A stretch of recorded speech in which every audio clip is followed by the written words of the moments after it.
Welcome back into the Rounding Third podcast, episode 235, the rest of the Nostalgic Baseball Geezers top 100. I'm Nick, we have Harrison, and we have our special guest, Nostalgic Baseball Geezer, Justin Rinaldi. How are we doing tonight, Justin? Great. Glad you guys are having me to talk some more baseball. Love it. Of course, man. We love the first 50, the discussion we had around those guys. Can't wait to dive in to these guys. So pretty awesome. How are you doing, Harrison? I'm good. Looking forward to talking about the second 50. Unfortunately, I missed the first 50, but I'm sure this will be a great conversation about the second 50. Yeah, I'm ready to tell them which guys belong in the top 50, but we'll get to it in a little bit. All right. Yeah, I mean, I don't think it's fair to tell him he's wrong yet, Nick. Like, we should at least hear him out first. Oh, he already knows. We got a text chain. Listen, I've already heard about it from plenty of people who should be in there. So this is nothing new. All right. Before we get going, make sure you follow and like us on Facebook. You can subscribe on YouTube. You can also follow on Instagram, Rumble, and TikTok. You can also listen on Spotify and Apple Podcasts or wherever you get your podcasts. We also have our affiliate sponsors, Dick's Sporting Goods, MLB Shop, and Lids. You can find these links on the tops of all of our socials. If you do any shopping through these companies, please do so through our links, and we get a nice little kickback with no additional cost to you. So just a great way to support the podcast. So please use those links. And thank you to everyone who has. Also, we have Rounding Third merch on our Etsy store. Just search Rounding Third Baseball for your Rounding Third sweatshirts, t-shirts, tumblers, phone cases, and more. Just go ahead, do some shopping. Another great way to support the podcast. All right, Justin, here we go. We'll now officially release the rest of the list. This is 100 through 51, as you came on roughly a month ago with the top 50. Yeah, it's about that. Yeah, something like that. Time flies. But here we go. We're going to dive in. So explain real briefly how you kind of worked your lists, like mathematically, or how you set it up and how you determined your top 100. Yeah, so the basic idea is saw a lot of these top 100 lists, best baseball players of all time. Wanted to come up with my own, but not have it be just based off of your gut feelings. Like, I like this guy, so I'm going to rank him higher. So I didn't want to do that. Wanted to come up with some kind of formula where I could just plug in information, see where it goes, and then just kind of take it from there. So the basic idea is it's off of wins above average, but I zero out the negative years. So it's like a variation on WAR, which will already get some people ready to scream at me. And then I deducted based off of eras that were pre-integration, and also bumped up catchers, incorporated years that people were absent for serving the country in war, like World War II, Korean War. Added a little bit of a boost there, and then did some crazy projecting for some other guys that didn't quite fit into any one spot, like Roy Campanella, for example, was a nightmare to try to figure out. But there's just some guys that each row is another one where really difficult to project, but I'll try to kind of explain the best as I can for those the special cases.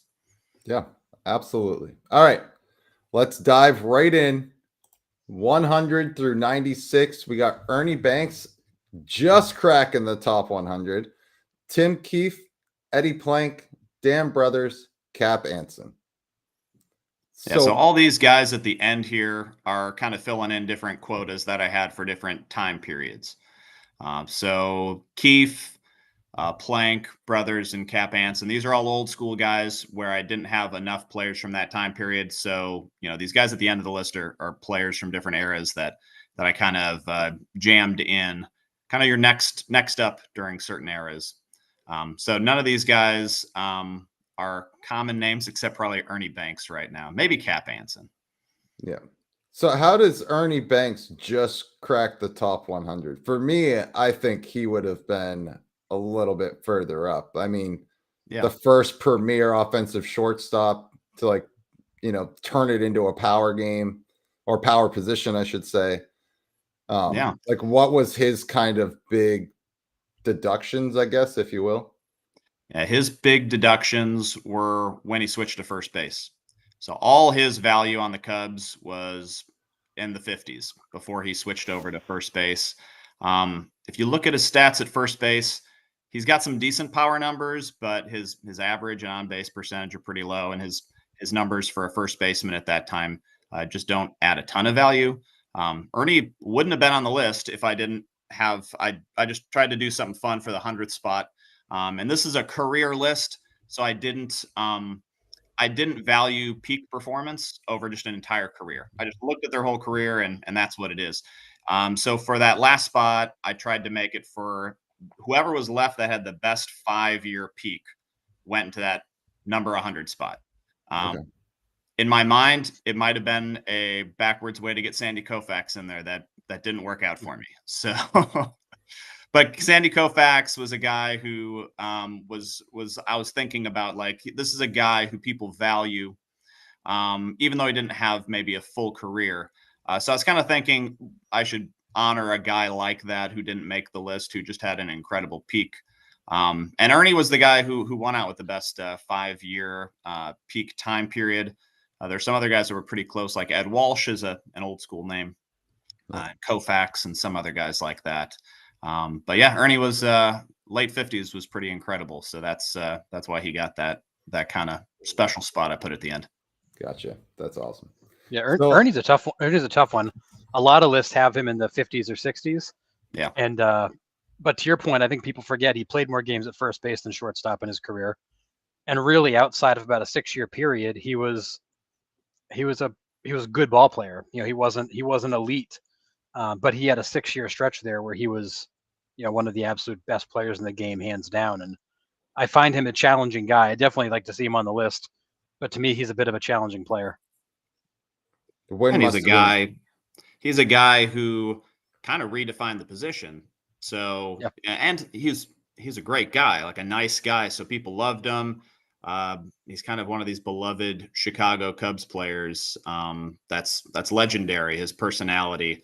So I think that kind of weighs into some people's perspective on him a little bit. Yeah. Yeah. Wind must have been blowing out at Wrigley for that 6-year stretch then, I guess, huh? Wind at Wrigley's crazy, man. You never know what you're going to get. No. Yeah. Yeah. Wow. And for him, I mean, it was the RBIs were off the charts and insane. Like, he did everything. I mean, he won back-to-back MVPs. And then finished in the top 5 2 other times in that stretch. I mean, his peak is extremely high. Yeah, other than Mays and Aaron at that time, he's the guy. So and Mays and Aaron were in our top 5. So I mean, just for that small chunk of time, Ernie Banks was as good as it gets. Yeah. Welcome to the show, Tommy. How are we doing? Joining from Philly. All right, we got a good one from Philly coming up next for you, Tommy.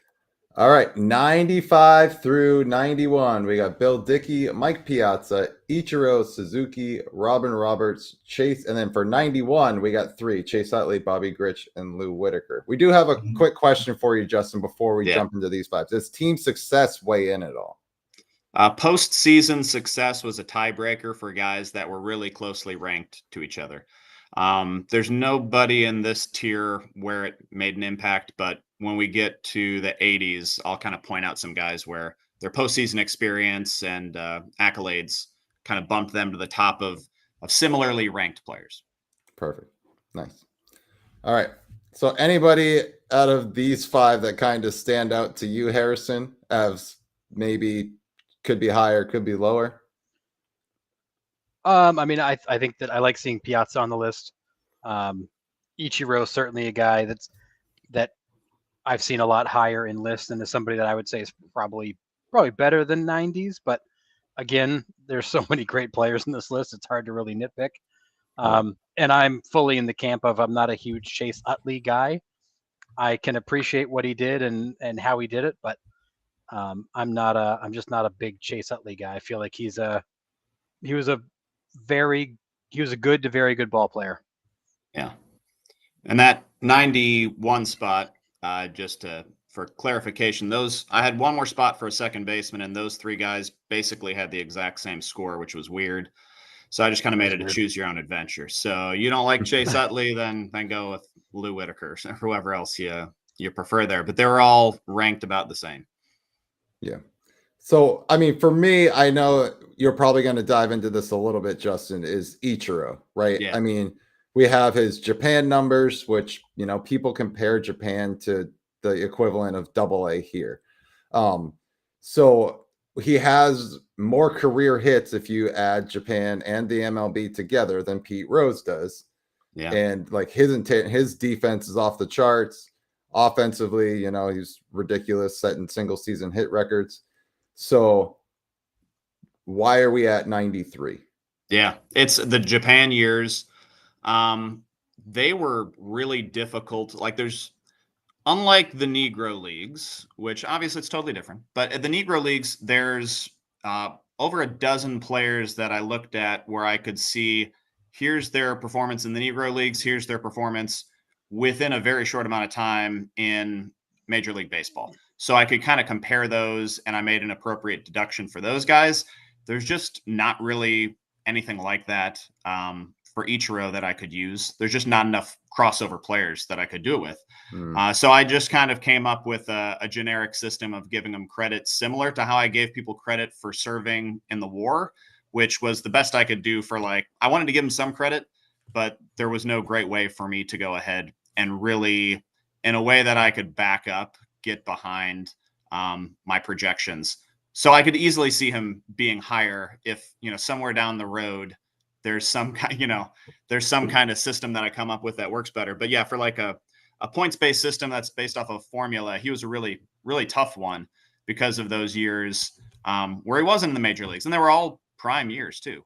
So Right. you could assume, he'd do pretty well, I think, in the major leagues.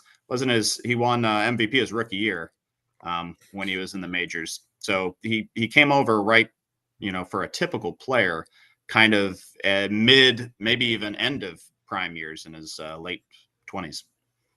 Which is crazy. Then he still puts up another 3,000 hits, but yeah, wow. Yeah, a special player. Yeah, I really don't have a problem. I think my choose your own adventure here would be Bobby Grich, just because I love his name. I really didn't know much about him until MLB The Show came out. And okay. I saw his name come up. Because my weak spot really is 70s baseball and early 80s. I just wasn't around for it. That's my weak spot. So I did a lot of research on him, and he was a damn good ball player. So yeah, pretty cool and to I see think him. most of the guys on here that I think if people look at and you're like, I think as a position player, he's maybe higher than he should.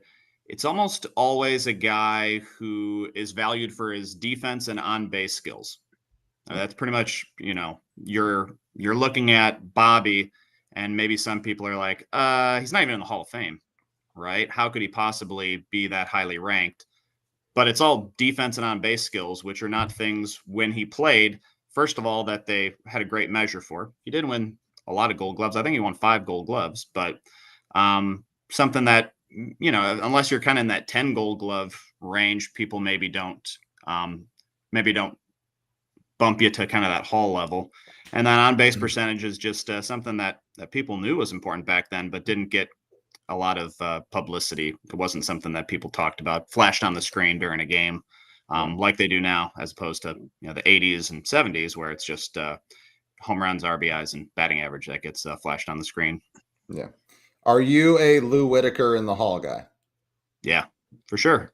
Same. Yeah, I all 3 of those guys in the Hall. So even though I know, Harrison, you're anti Chase Utley, I mean, I don't think all 3 are going to get in anytime soon. I think Lou's got the best chance next year. Just kind of depends on what the Veterans Committee says. But Lou, for a career, I think I might have mentioned this last time we talked. He's steady as you go. He's not a peak guy. He's not going to have that MVP year that blows you away. He's a guy that just had steady production, all around production, defense, on-base skills at an important position. And also, was on a championship team too. That doesn't hurt. Yeah. It's funny because that's the exact reason why I like Lou Whitaker out of that group, is that you could just pencil him every year in for basically the same numbers. And it's like playing golf with somebody who hits the ball down the middle of the fairway every time. It's fairway, green, 2-putt, walk away with a par. Insanely boring, but unbelievably consistent. And to me, that's why I take Lou out of that group, because he was like clockwork every year. Yeah. That's all you can ask for on the baseball field, really, is someone who's consistency because it's hard to find. As we talk about all these guys that have peaks and fall offs and all that stuff, you can find somebody that's steady for a 20-year career like that. It's hard to beat. Yeah, steady and boring's not going to make as many highlight reels as, Ellie De La Cruz or something like that, who's doing ridiculous stuff, but maybe is booting an easy ground ball. Yeah. So before we move on, our token Mariners fan says eyeball test says Ichiro's top 20 player ever. So I mean, I feel like there might be some homer bias. Yeah, top 50, top 20 is tough to crack though, man. Yeah, it is. Yeah. All right. Next guys, we got 90 through 86. We got Ron Santo, Bob Feller, Scott Rowland, Fergie Jenkins, goodness, and Zach Greinke. Surprises here.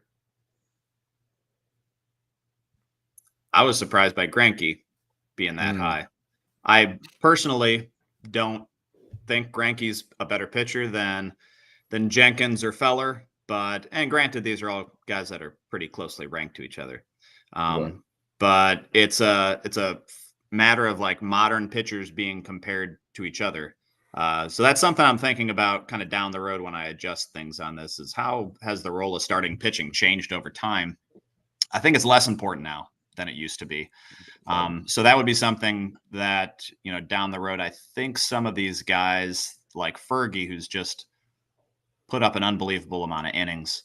I think Fergie Jenkins is the better pitcher if you're trying to compare those two to each other. But based off of just kind of the ranking system, some of these modern pitchers get ranked maybe higher than I would have loved. Yeah.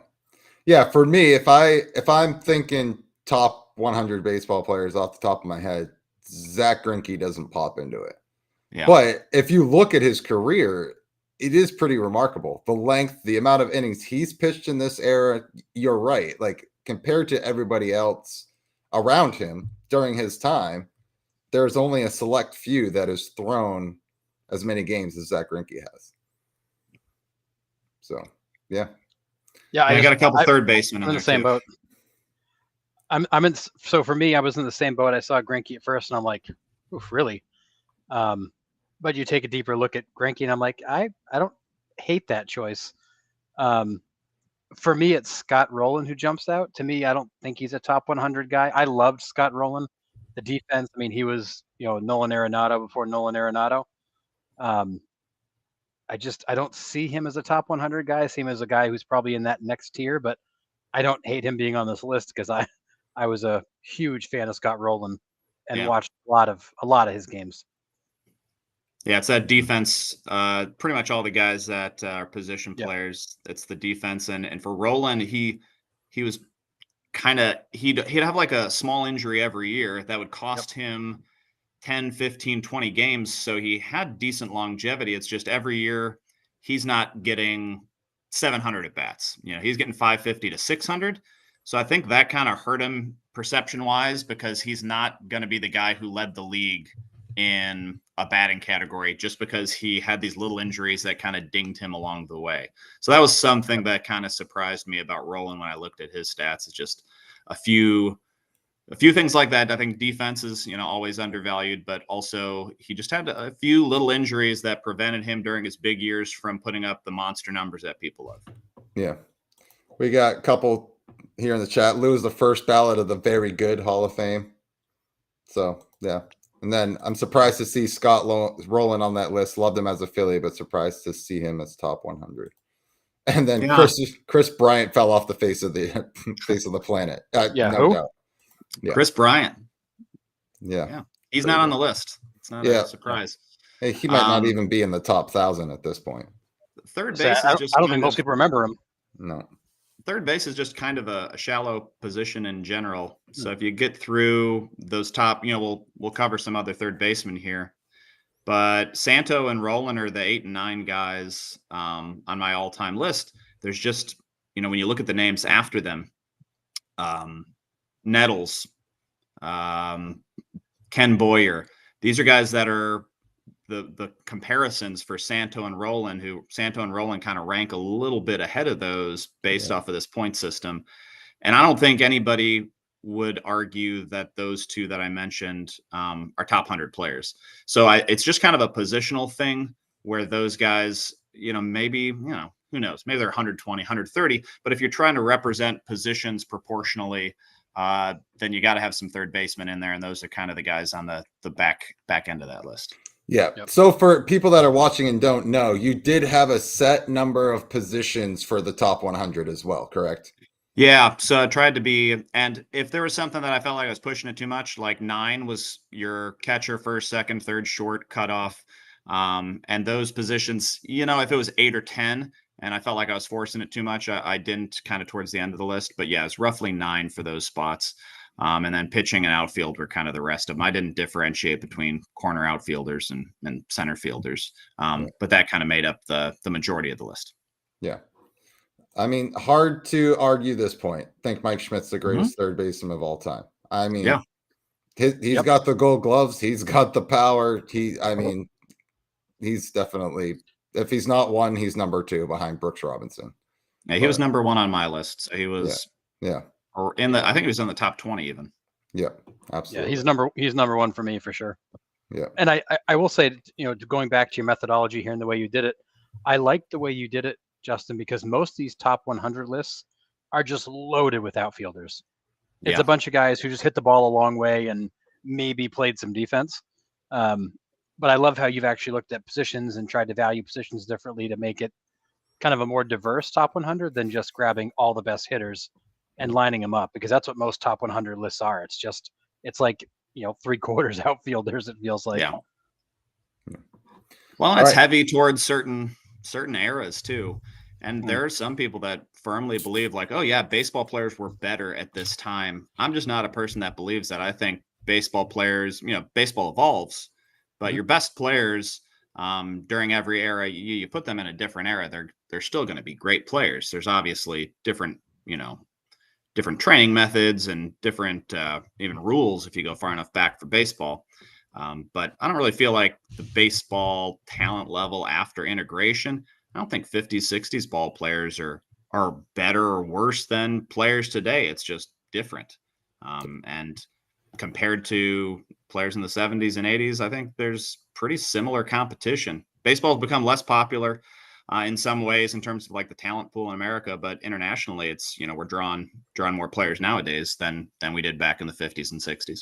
Yeah, and they're pristine enough athletes that if you put them in a different era, they would evolve and adjust, just like a lot of these guys do today. So, like, I'm with you.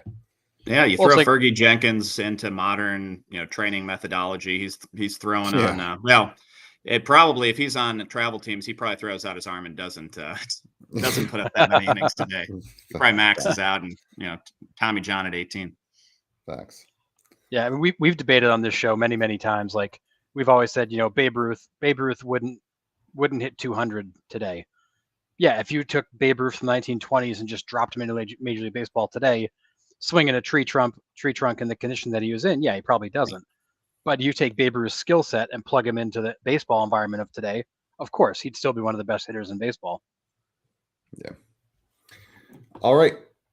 85 through 81, we got Jeff Bagwell, Ozzie Smith, Pete Rose, Brooks Robinson, Reggie Jackson. This is an all-star 5 right here. I this love is a great all grouping. these guys right here.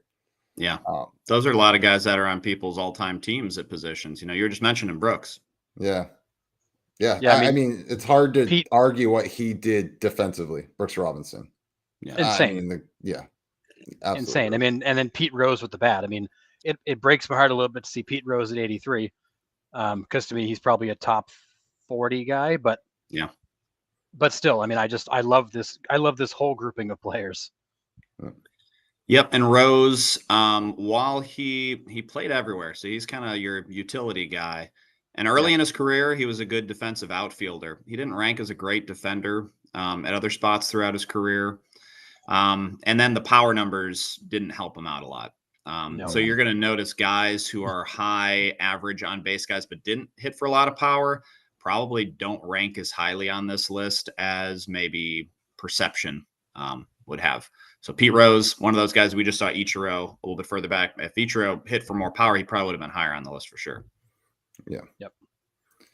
Yeah, was it Jeff Bagwell? We had a trivia question a couple weeks ago with him. And it was like he was the only player from like 97 to 03 to record 30, 100 and hit a 300 batting average during that stretch. Like, Yeah. say what you want about that era. I get it.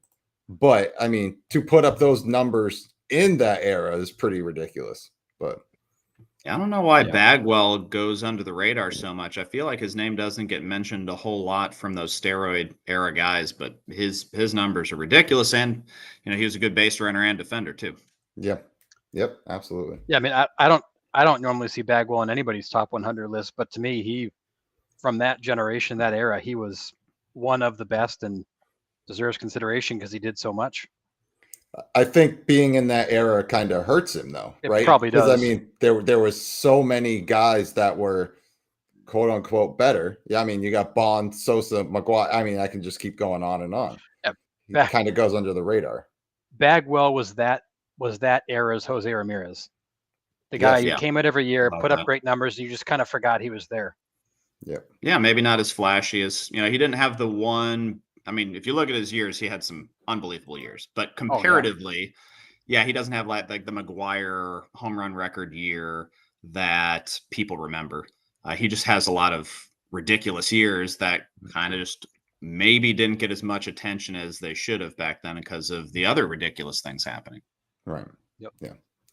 Tommy, I see your comment. We're not going to get into the Hall of Fame discussion. We'll save that for a full episode at some point. But Yeah, that'll be coming up probably around July 25th. So hang on to that one. Yeah, plenty more coming on that topic. Yeah, absolutely.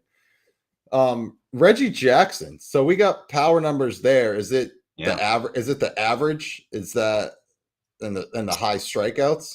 Yeah, I mean, his average and on-base numbers aren't spectacular. His defense was kind of middling. But for his time, unbelievable power numbers. I mean, Yeah. we're talking about comparing to players during maybe different eras. If you compare him to steroid era guys, maybe his power numbers don't look as crazy.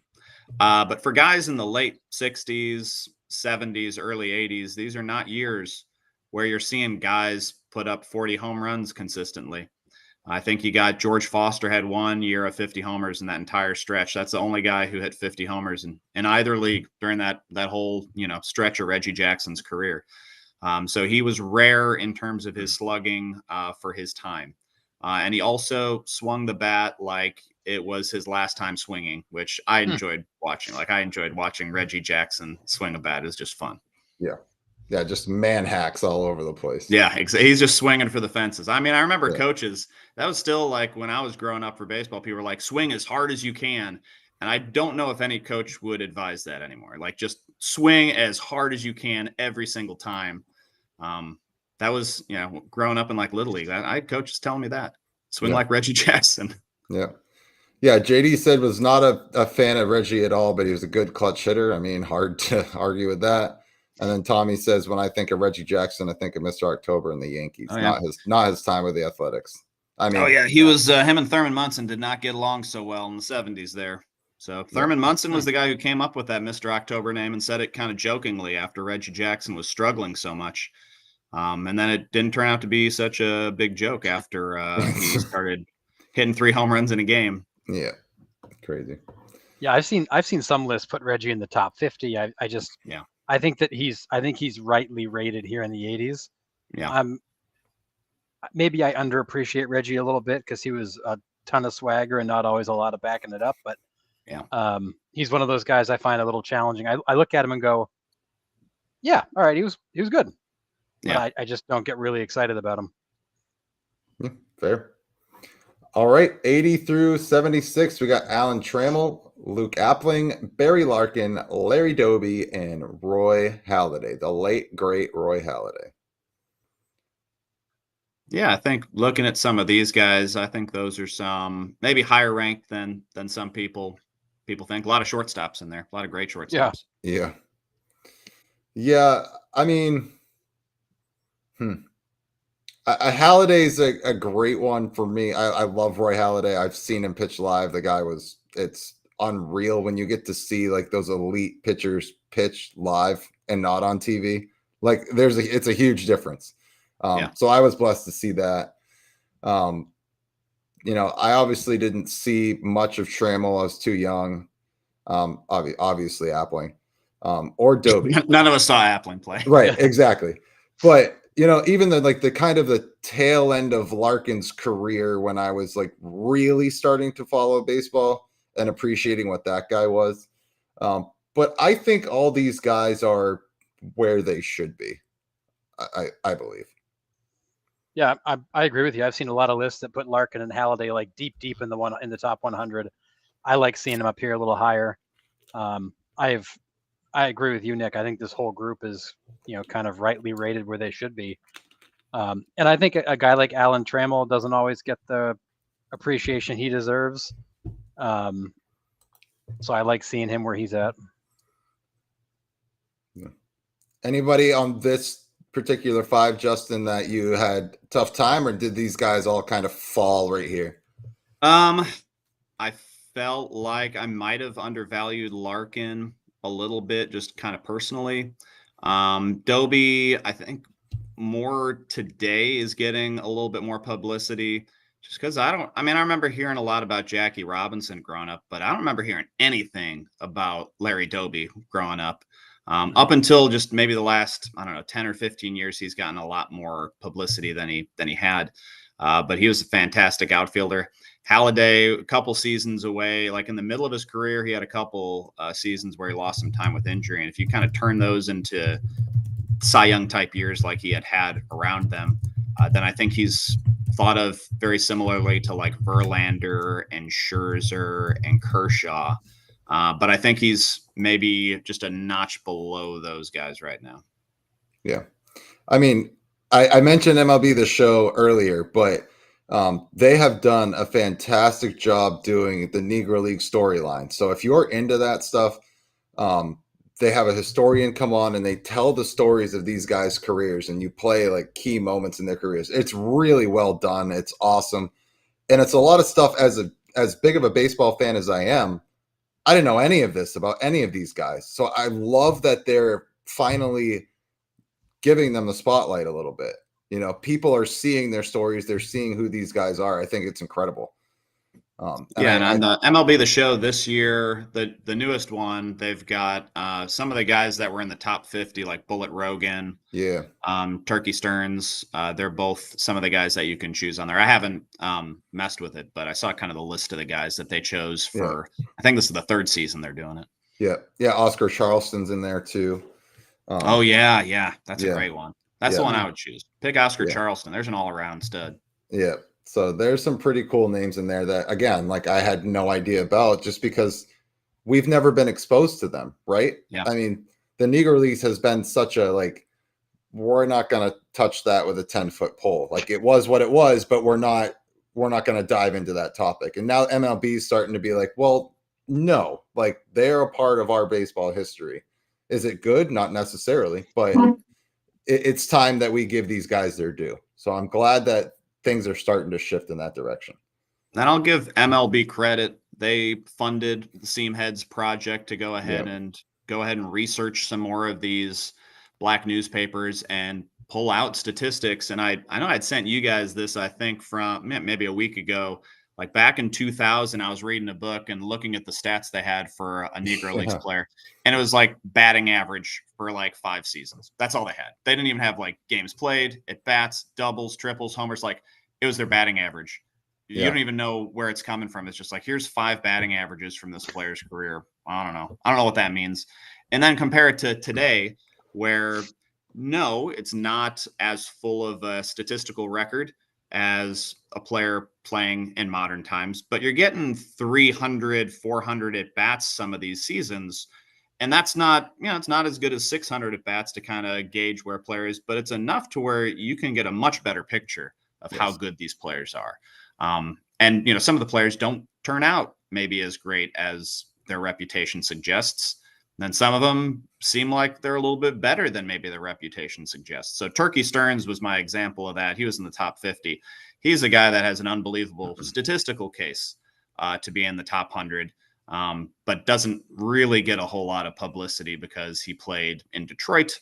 and maybe got overshadowed by some of the other players that had. I think Turkey's a cool name, but it's not as cool as like Cool Papa Bell or something like that. Right. Do you know if there were certain spots of the Negro League era where they were able to get more stats out of, like late to early to mid? Do you know? Yep. So there's like a real big gap in the early 30s when the Depression hit and some of the Negro leagues kind of broke up. So that's a big kind of gap. And then there's some other odd years where they'll have more data for certain teams, but less for other teams. So it's not entirely consistent. It's basically just whatever seam heads could find. Gotcha. And they're still adding a little bit here and there. Not nearly. It's not going to be like a giant jump like it was from no data basically to 300 at bats a year type thing. But it's, you might see 10, 15 at bats pop up where they find, a week's worth of newspapers from a black newspaper in Detroit, and then they can kind of add that to the total. But I think a lot of people's mindset on the statistics for Negro Leagues guys is these are all just stories. And that was how it was prior to this Seam Heads project being implemented. And now there's actually some meat on the bones. Like there's actually some stuff to look at now. Yeah. It's cool. I'm finally glad that we're moving forward with that. So, all right, back to the countdown. We got 75 through 71. We got Johnny Mize, Charlie Gehringer, Steve Carlton, Arky Vaughan, and Yogi Berra. Yeah, I think this is where I start having some guys that are bumped up for their postseason experience. So Yogi got bumped to the top of this tier because of his postseason success, 10 rings, and he was only there. He was only there a couple times. Yeah. So these guys are all very similarly ranked, but Yogi gets kind of bumped to the front of the crew there. Steve Carlton maybe sniff the top 50 for me. Yeah, I could see that. He's another one with so many innings that I probably would see him higher. He had some years in the middle of his career that don't make a lot of sense that you look at and you're like, what happened there with Steve Carlton? Because he had some ridiculous, like some of the best seasons ever. He played on one Phillies team where I think he won like 27 games and they won like twice as many or something like that. Like it was a horrible team and he still managed to win 27 games. One of the best seasons of all time. And then he, pops back up with some great years on the tail end of the 70s. But yeah, there's some weird years in the middle of the 70s where you're like, he's just kind of an average pitcher for some of those seasons. So that also brings him down a little bit. But I agree. I'd prefer him have popped up a little higher on the list. Yeah. Yeah, that 1972 season, he was 27-10 with a 1.97 ERA, won the Cy Young, finished 5th in the MVP voting, and that was one of the worst Phillies teams in history. Yeah, and there's been some pretty bad Phillies teams, so I mean that's saying a lot.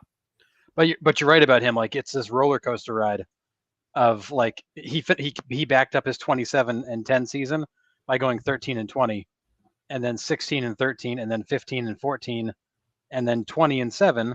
And then 23-10 winning the Cy Young again. It's a really weird pattern. The highs were super high. The lows were pretty low. Yeah. You wonder if those guys had arm issues, right? I mean, totally like possible. They probably didn't sit. Like Carlton probably had a nagging injury. He pitched through it. Yeah. You get an off season to rest, let it heal, rehab it. I don't know if they were rehabbing in the 70s and 80s or what, but and then he comes back and he's like, all right, I feel good. Because, even as me, I obviously didn't play at this level.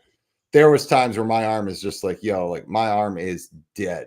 But I'm still going to go out and give you what I got. And then there's other games where I'm like, okay, I'm good to go. Let's get it.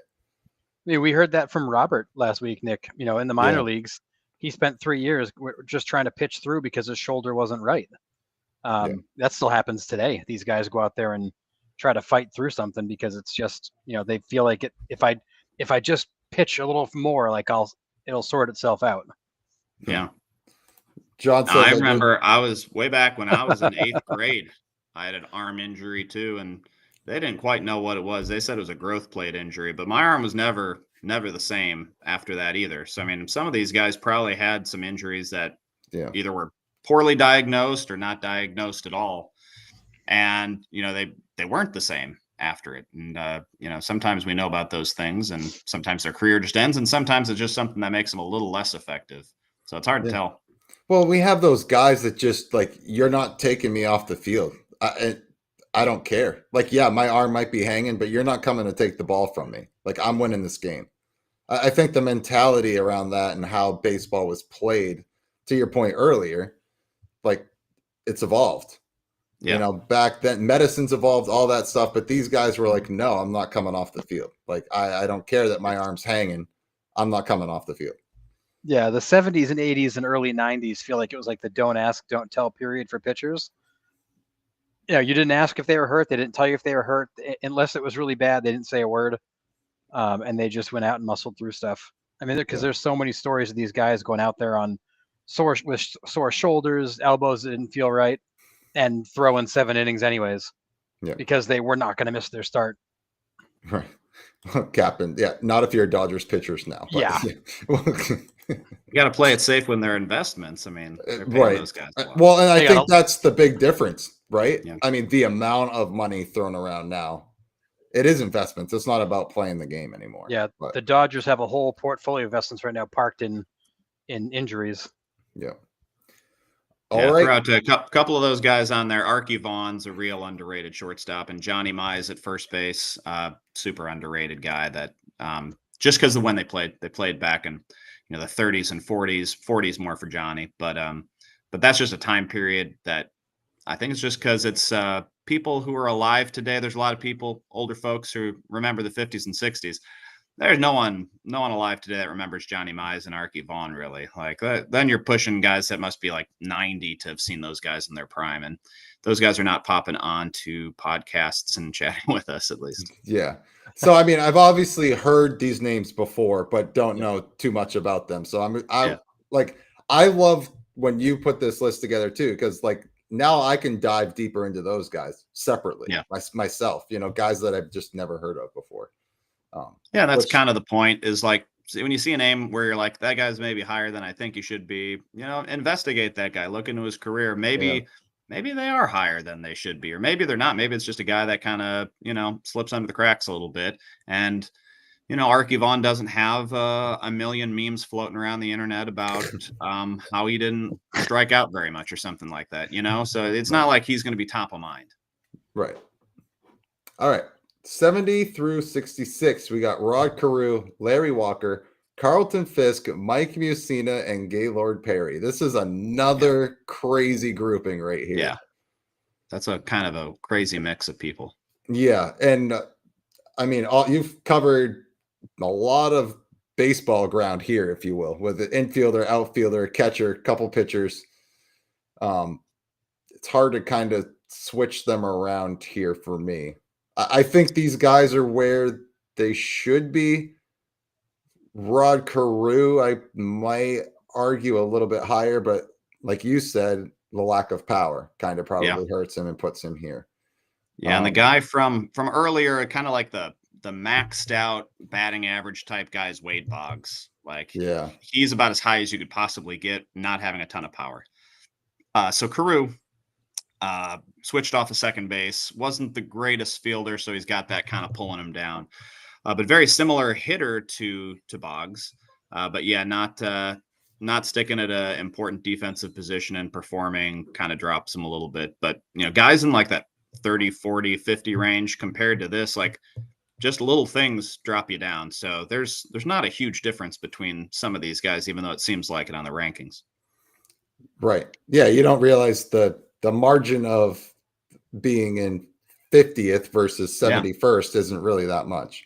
Yeah, it's like one great season can bump you from like 70 to like 40. Like you have another MVP season tacked on there. That makes a huge difference. Yeah.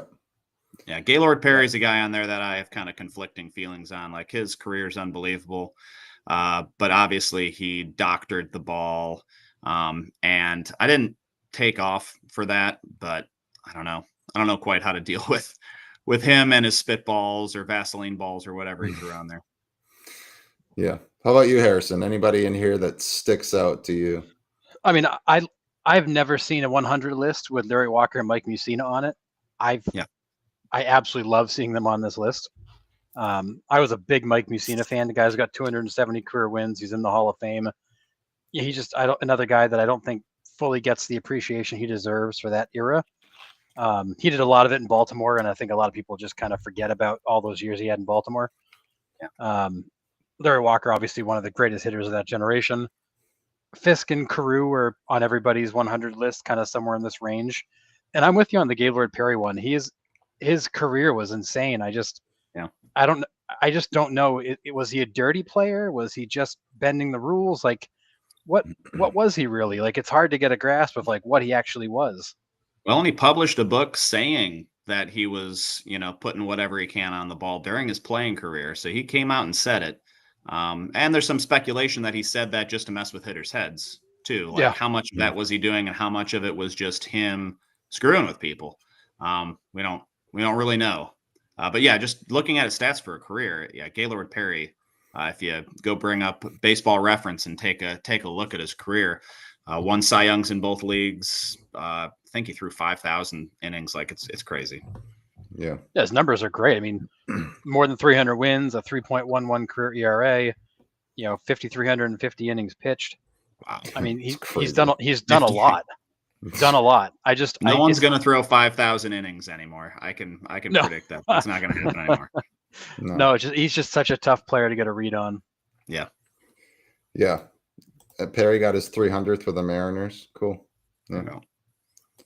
Yeah, was it Mussina finally won his first 20-game season in his last year with the Yankees, right? That was like the weird stat with him. Yeah, he never won a Cy Young either. Kind of just was finished second a bunch of times. Didn't, he came on to the Yankees right at the end of their championship run and then retired before they won it again with A-Rod. So he just kind of missed out on some of those things that people remember you for, like if he wins a couple Cy Youngs and wins a couple championships, then people don't look at that ranking and think, he shouldn't be 67. If he has those things, and I know, coulda, woulda, shoulda, but the difference between second and Cy Young and first to me is it's marginal. Like, who cares? I don't really care if you win a Cy Young or don't. If you have that good of a season where you're considered, that's going to help out your case for your career.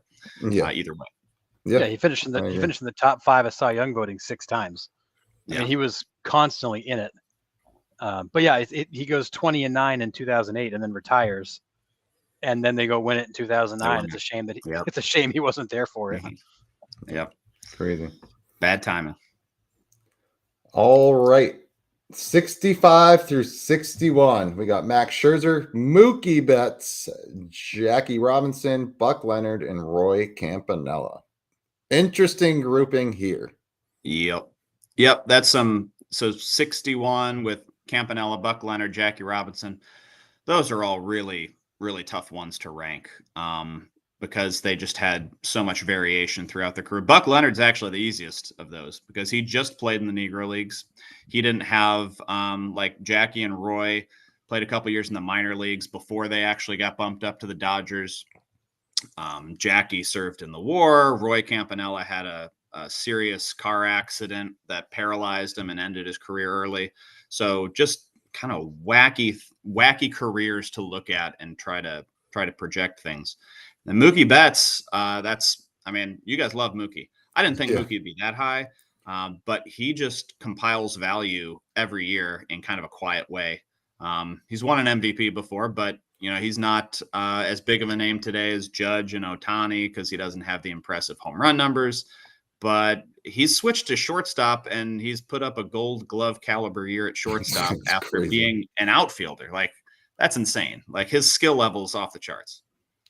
Yeah. For Mookie Betts is your typical, to bring in a basketball term, your stat stuffer. He fills everything on the sheet. It's not going to be the most, but he's got a quadruple double every night. Yeah. Like he's got 10 points, 10 rebounds, 10 assists, and 10 blocks. Like, he just fills every category every single night. He's just so steady. It doesn't surprise me that he's ranked this high. Yeah. And he's going to be high. I looked at the list and he's the one guy that jumped out at me. I'm like, man, it's way too early to put Mookie Betts on a list like this. Yeah. And then for the hell of it, I pull up Baseball Reference and I'm like, oh, never mind. I mean, he's already got greater career WAR than Derek Jeter. And literally, I mean, it's He's won an MVP, 8-time All-Star, 3 World Series, 6 Gold Gloves, 7 Silver Sluggers, a batting title. It's like, okay, never mind. I'm He's out. done it. He's had a career already. Like he doesn't. Yes. This is him if he doesn't do anything else. This is him if he just right now decides to quit. Yeah. Actually, he might be higher because this was before this season. So this doesn't include anything from 2025. So he's probably a little bit higher at this point. Yeah. Yeah. Tommy, listen, I think for me personally, Mookie Betts was the worst trade, even worse than Babe Ruth. I'm going to even put that out there. Wow. I think, honestly, really. Yeah. Because, I mean, I don't think Babe Ruth has the power numbers at Fenway that he does at Yankee Stadium. He's such a different player at Fenway Park. Mookie Betts would have destroyed Fenway Park even more than he's destroying Chavez Ravine out there in LA. But for me, in the state of the Red Sox where they are now, this was easily for me the worst deal in franchise history for the Red Sox, or lack of deal, I guess. Mookie was a Mount Rushmore player for the Red Sox. Yes. And with the path that he's on, assuming he doesn't have some major injuries later in his career, I mean, you're talking about a guy who may end up as a top 30, top 20 player of all time. When you look at what he's done, it is absurd what he's accomplished. And now he's playing shortstop like it's no big deal. I don't think anybody. I know I don't, and I think a lot of fans do not truly appreciate how insanely talented that man is. Yeah. And to get at what Chad's saying there. Yeah. So Gold Gloves themselves aren't going to add the value. It's just his defensive value. So today it's called defensive run saved, the DRS score that he has for the year. Those are the things that are going to add value. It's not based off of whether he wins awards or not. So it's just based off this formula. So it's not me looking at Mookie Betts and being like, I like Mookie Betts and I want him to be high on the list. I just came up with the formula and that's where he ended up. So is he right now the 64th best player that's ever played? I don't know. Probably not. I don't know.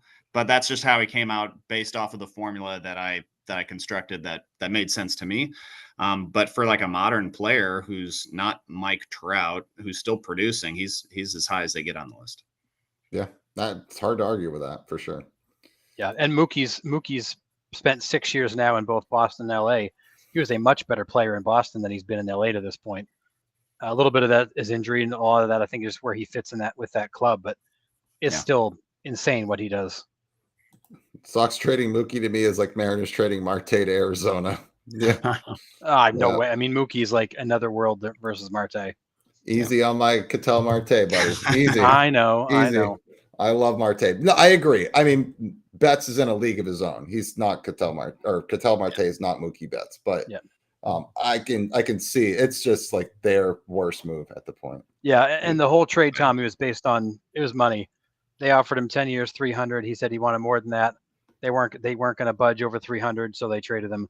And then he got 12 years, 365 from the Dodgers, and then deferred a third of it. So I don't think the Red Sox really ended up winning there. Yeah.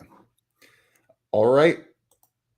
The last 10 we got here, but we got 60 through 56. First, we got Justin Verlander, Warren Spahn, Kid Nichols, Willie Wells, Gary Carter. So I'm going to say right now, I know nothing about Kid Nichols and Willie Wells. Right off the top, no clue. Same here. I saw those names and I go, who? Yeah, we'll start with Willie. So Willie Wells, his best years were in the Negro Leagues for the St. Louis Stars. That's the cap I'm wearing here is the St. Louis Stars cap. Love it. And he was just a dynamite hitter and fielder. There's another player who played before him who's kind of thought of, along with Willie Wells, as like the top Negro League shortstop, and that's Pop Lloyd. So those two are kind of like your 1-2. If they played before the Negro Leagues, I didn't consider them for the list just because trying to figure out their statistics was basically impossible to do. So it's not saying that Pop Lloyd is worse than Willie Wells as a shortstop, but just there's no way I could really analyze it. And going off of people's opinions was not what I was looking to do. I wasn't looking to rank people based off of some player saying this guy was the best guy I ever played against. So that just wasn't something that I considered. So Willie Wells was just, you could think of him as like Ernie Banks in his prime, but for, a much longer time. Kid Nichols is your best pitcher of the 1890s. He outpitched Cy Young during that time period. He didn't quite have the longevity, which sounds weird because I'll bring up his stats and he pitched a ridiculous amount of innings. He had over 5,000 innings. But compared to Cy Young, yeah, 5,067 innings. So he threw a lot of innings. Has 116 WAR, 296 lifetime ERA, 362 wins. Just kind of because of when he pitched, and his name's not Cy Young and has an award named after him, he doesn't have that profile, but just one of these old time guys from the 19th century that was ridiculous, just had a rubber arm, and dominated, and was on championship teams too, during the 1890s. That's great. Yeah, I know. Like, I've learned so much from you and Baseball History Dork when it comes to like that generation of baseball. Like, I know nothing about 1800s baseball, so like I love being able to bend your ear about these guys that I just really knew nothing about. But 5,000 innings in any era is ridiculous. Yep. And Spahn's another one of those guys. We talked about Warren last time and how I probably like him higher on this list because Warren Spahn seems like he should be in the top 50. So he's one that I'm not happy with how low he was on the list, because I feel like his career warrants being a top 50 guy. Yeah, one of my favorite baseball stats while doing all the trivia that we do is he has the same exact amount of base hits as he does wins on the mound with 321. Yeah, it's a weird statistical anomaly. Yeah, I love it. It's so cool. Justin Verlander. Mm-hmm. Do we think he is a top 50 player of all time when his career is said and done, wrapped up tight with a bow on it? I mean, he's going to Cooperstown. There's no doubt about it. Where do we rank him in top players of all time? Maybe top pitchers of all time? Because I mean, his dominating seasons were, I mean, no one touched this dude. MVP, right? 2014, I believe, and the Cy Young that year. Where do you think he ends up? Do you think he moves up on this list when it's all said and done, or he just kind of stays here? Because at this point, it's hard. Yeah, with the Giants, I don't know how much more he's adding at this point in his career. I think that's kind of where he settles in, is around 60. Yeah, I kind of think of him and Scherzer, Halladay, Schilling, Kershaw, all of those guys being real close to each other. And after those guys all retire, we're not going to see guys approaching 3,000 innings anymore. So they're kind of the last generation. I know Kershaw's not at 3,000, but they're the last generation of guys that are at 3,000 or close to 3,000 that we'll probably see, maybe ever again. There's no one close to getting to 3,000 innings who's in their 20s. They're like at 1,200 innings, maybe. You got like Zach Wheeler, borderline close, but like Sale and Garrett Cole, those guys, they're on the kind of the tail end of their careers. Once those guys are gone, no one's going to get anywhere close to 3,000 innings anymore. Yeah, I agree. I mean, Kershaw needs, is he 4 strikeouts away from 3,000 Ks? Yeah, it was 3 or 4, something like that. He'll get there. Yeah. Yeah, next start, I think he'll get there as well. But we won't see that again either. I think 3,000 Ks are gone. 3,000 innings are gone. Just a whole different. It'll be interesting to see how you go about that next time you choose to do this, because like you said earlier in the show, pitching has changed so much. Kid Nichols throws 5,000 innings. He throws 9 innings every time he goes out every day, versus, Tyreek Skubal, who, he's a terrible example, but pitchers now go 5 innings every 5 days. So it's just changed so much. How do you compare those two? It's tough. I mean, pitching's hard to compare just in general. I mean, you're comparing pitchers to hitters here too, which is, some would say that's not fair.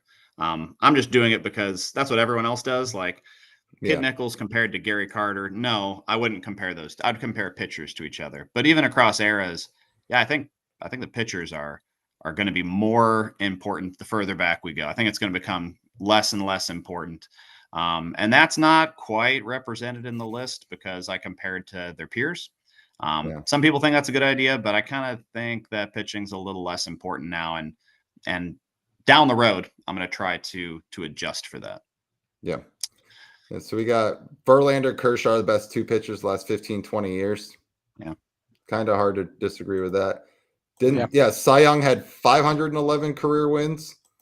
And then John B says, yeah, 500 wins throwing 65 miles an hour. But whatever. I don't know You're if we still have throwing- any. I don't know if we have any radar guns that were on guys back in the 1800s. So I know Walter Johnson was throwing. They suspect he was in the 90s. And then Bob Feller obviously was, in the 1940s was throwing pretty hard. He's kind of like might have been topping out around 100 back then. But yeah, I mean, modern pitchers are going to be throwing faster than guys back then. But you compare against the guys that you played against. So until we get a time machine. I think Bob Feller was the first person that they actually could clocked. Have you seen the documentary Fastball?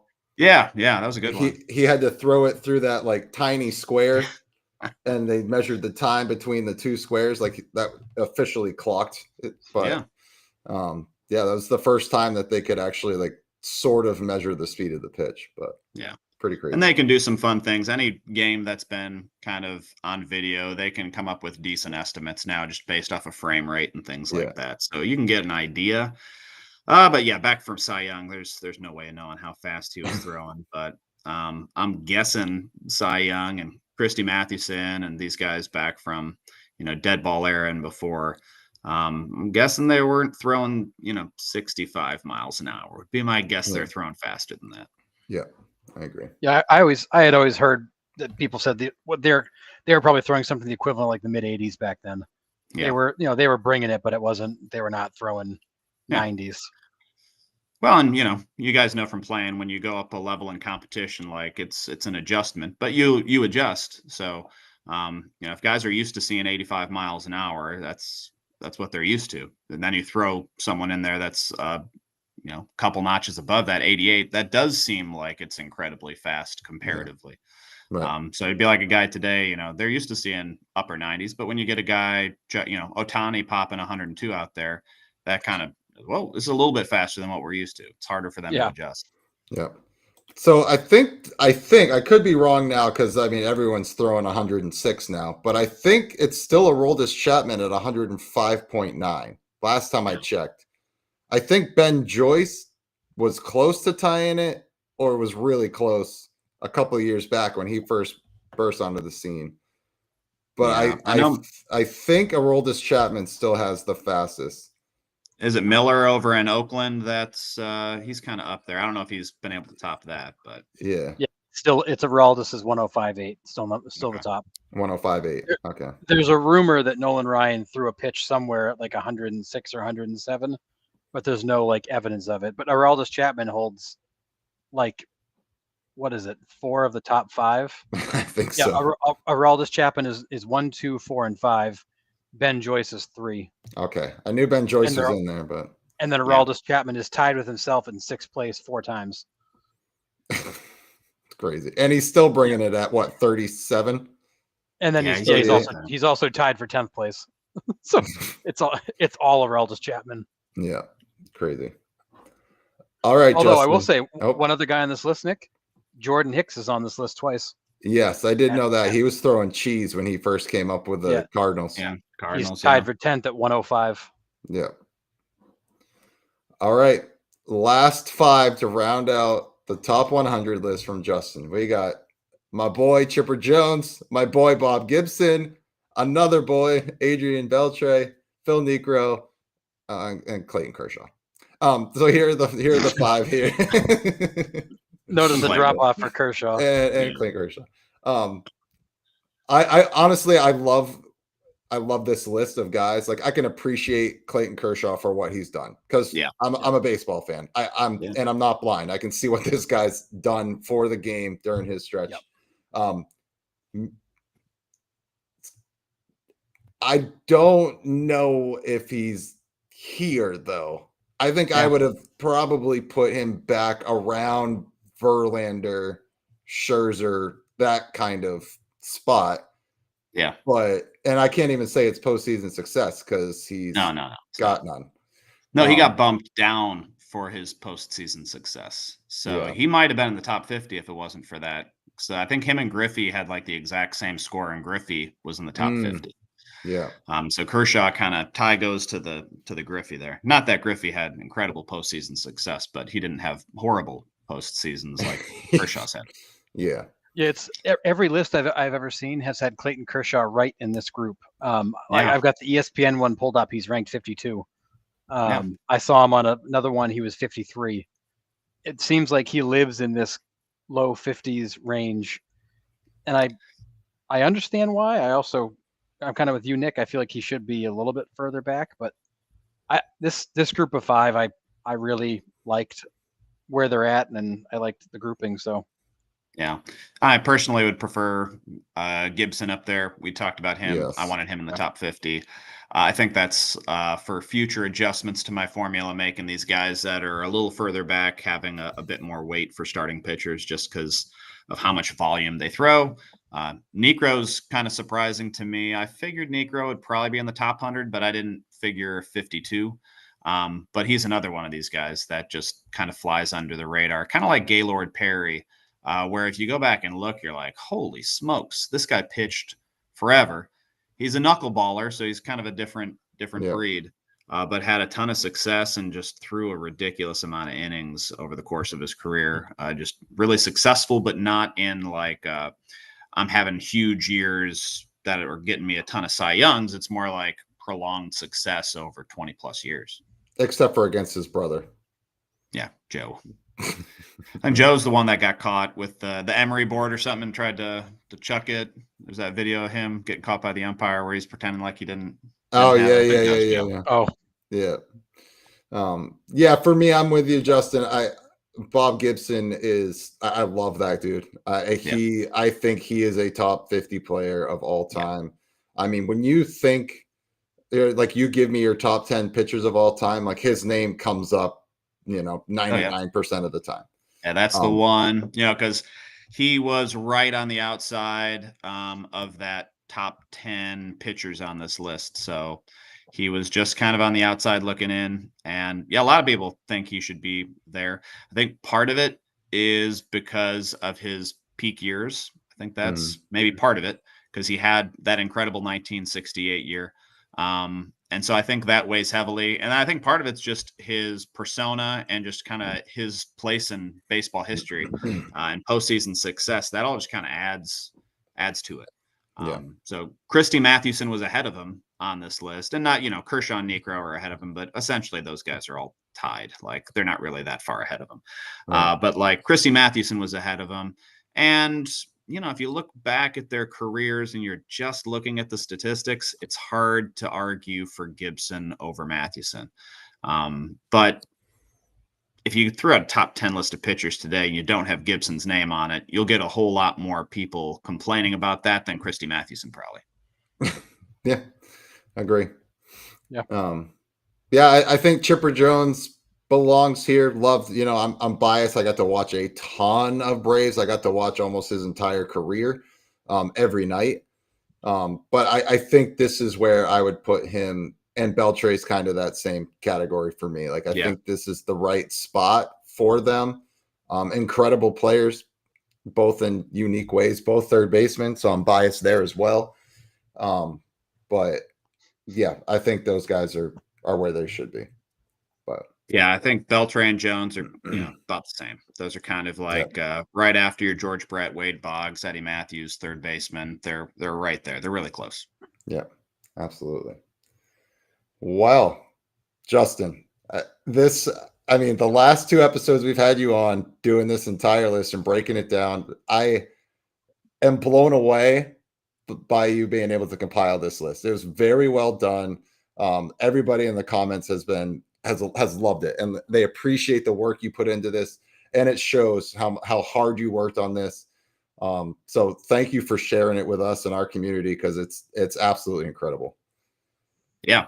Thank you for having me on to chat about it. And my page is Nostalgic Baseball Geezer, and I've got it tagged, the list at the top. So like John, you're asking about the formula. It's all on my page. If you look for that top 100 post, it should be tagged towards kind of the top. And you can go through all the details. It's a lot of reading. But if you're interested in kind of how I came up with the list, I just thought it'd be interesting to come up with a top 100 list that's not just basically based off of your gut feelings on guys. And now I can look at it next year and make adjustments and try to rationalize it and run it by people and be like, does it make sense to make this adjustment to these pitchers or to make these adjustments based off of years that they missed due to war or things like that. So now that I've got the first list out of the way, I can make adjustments that I think make sense and try to fine tune it down the road. So Tommy, we had Nostalgic Baseball Geezer on about a month and a half ago where we did the top 50. So he had the top 50 done, and then he had to finish the top 100. So we kind of did it backwards, I guess, if you will. So we did the top 50 first. You can find that on our YouTube. Probably it's on your page as well. So Justin has the whole top 100 laid out. So you can find it on Nostalgic Baseball Geezer on Facebook, or you can find it in our YouTube channel, probably 10 episodes back or so. You'll see Nostalgic Baseball Geezer at the top. So you can find it there for sure. Did you meet with Brad Pitt and Jonah Hill before you made this list? Yeah, I was actually on the set of Moneyball. I was a consultant for that movie. So yeah, women were looking at me and they're like, who's this Brad Pitt guy? Forget him. I want that guy right there. Give me the geezer. Give me the geezer. Give me the geezer. But yeah, I mean, honestly, Justin, incredible work. I was blown away with this and what you put into it. So it's pretty remarkable. And your page, you're doing an incredible job with your page. Keep it up. It's Thanks. A great follow. So please give Nostalgic Baseball Geezer a follow on Facebook. He comes out with, I mean, you post a lot and it's all incredible stuff. So please give him a follow. And I can't wait to have you back on again. Can't wait to see what your next project is. I'm all for it. I got a few, but after this, I'm taking a little pause. My next project's going to be just top hitters based off of peak years and career, just hitting. That's it. Because I do feel bad. My boy, Big Frank Thomas, didn't make the top 100, and I feel like I got to do something that gives him some respect because I was really hoping he'd make the list, but turns out the DH part really kind of messed him up. And it's poor defense, that too. I mean, he's not a good defender, but like Bagwell trumped him. So Bagwell kind of took his first base spot. Right. So I'd like to do one just on hitting, but I'm probably going to enjoy the summer and try to get my AC working again before I tangle with that. So yes, please do so. But yeah, thank you so much, Justin. Yeah. I appreciate you having me on, guys. Yeah, of course. Yeah. We'll see you again soon, buddy. Keep up the great work. Adios, guys. See ya. Thanks, Justin. It blows me away what he did with this. Like, and just another shameless plug for his page. I mean, that top 50, the top 100 was really impressive in the amount of thought he put into it. But I'm on his page regularly reading what he writes because not only do I find him to be a very good writer in terms of being able to clearly communicate thoughts and ideas, but his deep knowledge of baseball history, I find myself learning something every day. And I fully enjoy spending time on his page, going through it all. Yeah, it's remarkable. It really is. I've learned so much, even since we've started this podcast. Like we started this podcast just being like, we're just going to talk baseball. That's all we're going to do. And it has morphed into me knowing more about baseball than I thought I needed to know, if that makes any sense. Yeah. Like it's crazy. And he's a huge reason why. So please give him a follow. It's worth it. It's unreal. Yeah. You'll laugh at this, Nick. I caught myself the other night. I forget what game I was watching last night, and they talked about some obscure stat. I go, oh well, I know the first guy that set that stat or set that number because it was a trivia question we had 6 months ago. Oh, that's sick. And I'm like, I have no reason to know why he became the second person to do that. Right. But I do because it was a trivia question that we had. That's funny. That's so awesome. But all right. Yeah, Cap, and you're completely right. You think you know baseball till you talk to somebody like Justin. Yeah. And then you're like, damn. Yep. Yeah, I mean, even when we have Baseball History Dork on and Forrest, and it's like a lot of fans forget baseball is hundreds of years old, and Forrest can really dial into the 1800s, and he really loves that part of baseball. And it's like people don't think about that, especially this generation. Like, we don't think about that era in baseball, and there's so much in there that I have no clue about. And he just rattles it off. But I mean, both of them are incredible. We're so lucky to have them part of our community. What I love about what they do is that they don't just like spew stats at you from some obscure time period. Like, they tell you the story of what was going on at that time. Yeah. Which I find really interesting. Yeah, it's the best. All right, let's dive into some news from this week. We have got Cal Raleigh officially in the Derby. He has the most home runs going in right now, although Aaron Judge hit number 30 today. Is he immediately the favorite to win the Derby? And which side does he hit from? Yeah, Atlanta is an interesting ballpark because I think it plays better for left-handers, and I think Cal probably wants to hit lefty. But I have to imagine that when they open up betting odds to the Derby, it's probably Cal and Judge neck and neck. Well, Judge isn't in the Derby. Assuming Judge does it, which I don't think he will. But if you were to put a guy like Judge in the Derby, I think they'd be neck and neck. I don't think you're going to get another big bopper in there, so I feel like Cal Raleigh's probably the clear favorite heading in. Yeah, I mean, it's kind of hard. It's just him and Acuna right now. We haven't had anybody else go into the Derby, and the reports are out. Reports are coming out that a lot of your big power guys are saying no thanks. Ellie De La Cruz passed. There's some talk that Pete Alonso may have already passed. So it sounds like there's a fair number of guys who might be stepping away from it. Yeah. Yeah, the Rangers gave Cal the weekend off pretty much. They walked him 6 times intentionally. I mean, it's smart. Like, make somebody else beat you. Stop having Cal Raleigh beat you every single game. Make somebody else in that lineup beat you, because no one else is. I hate it because you and I were both screaming it last week. Like, stop letting this guy beat you. So they did, and absolutely ruined my fantasy week. So it's like, careful what you wish for. Yeah, Nico, I think we're with you. Like, we love the season Cal's having because it's remarkable, right? We haven't seen it out of this position. First of all, and position aside, what he's done in the first half has been unreal. But winning the Derby it's a different type of swing, right? And we're going to talk about it here in a minute about the quote unquote Derby slump, if it's a thing or not. But it's also hard. We don't know who the rest of the field is because guys like this, Ellie De La Cruz, are turning it down. I mean, would you like to see O'Neill Cruz in there that's hitting 125 mile an hour missiles and taking out fans in the right field stands? I mean, who else would you like to see kind of in this? We know Judge has come out and said he won't do the Derby again unless it's at Yankee Stadium. I don't know if there's any truth to that or not, but he said that a couple summers ago, I think, after the Marlins Park one, where he's just demolishing them. And I believe the reports are he's already said no to this year. Okay. Yeah, and this is the part that I don't want it to turn into, but it's kind of heading that way-ish. Well, and that was going to be my next comment. Is I feel like this is the first time we've got 2 guys in it. This thing happens in 2 weeks.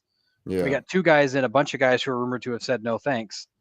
I'm feeling this uneasiness that we're going to end up with this kind of smattering of second-tier guys, and it's going to be kind of a dud.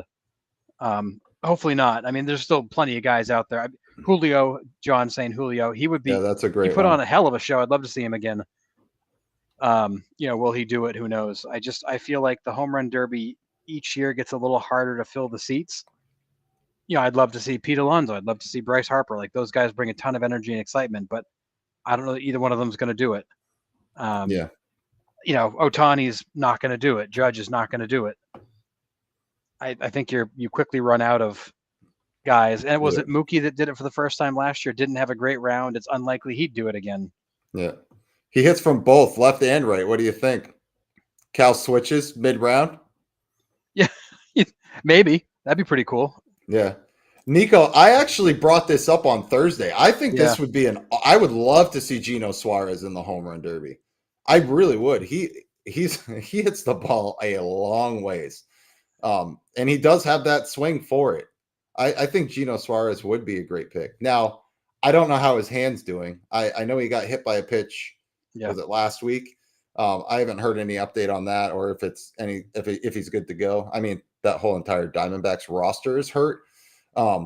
But I would love to see Gino there. I love Gino Suarez. I think he deserves a shot to be there because he's hit some massive home runs this year for sure. That'd be a great one. And Chad, Oh, Chad, I like this point about Todd Frazier. When we saw Todd Frazier in the home run derby, we all laughed like it was a joke. And then he went and won the thing, and we're like, okay, never mind.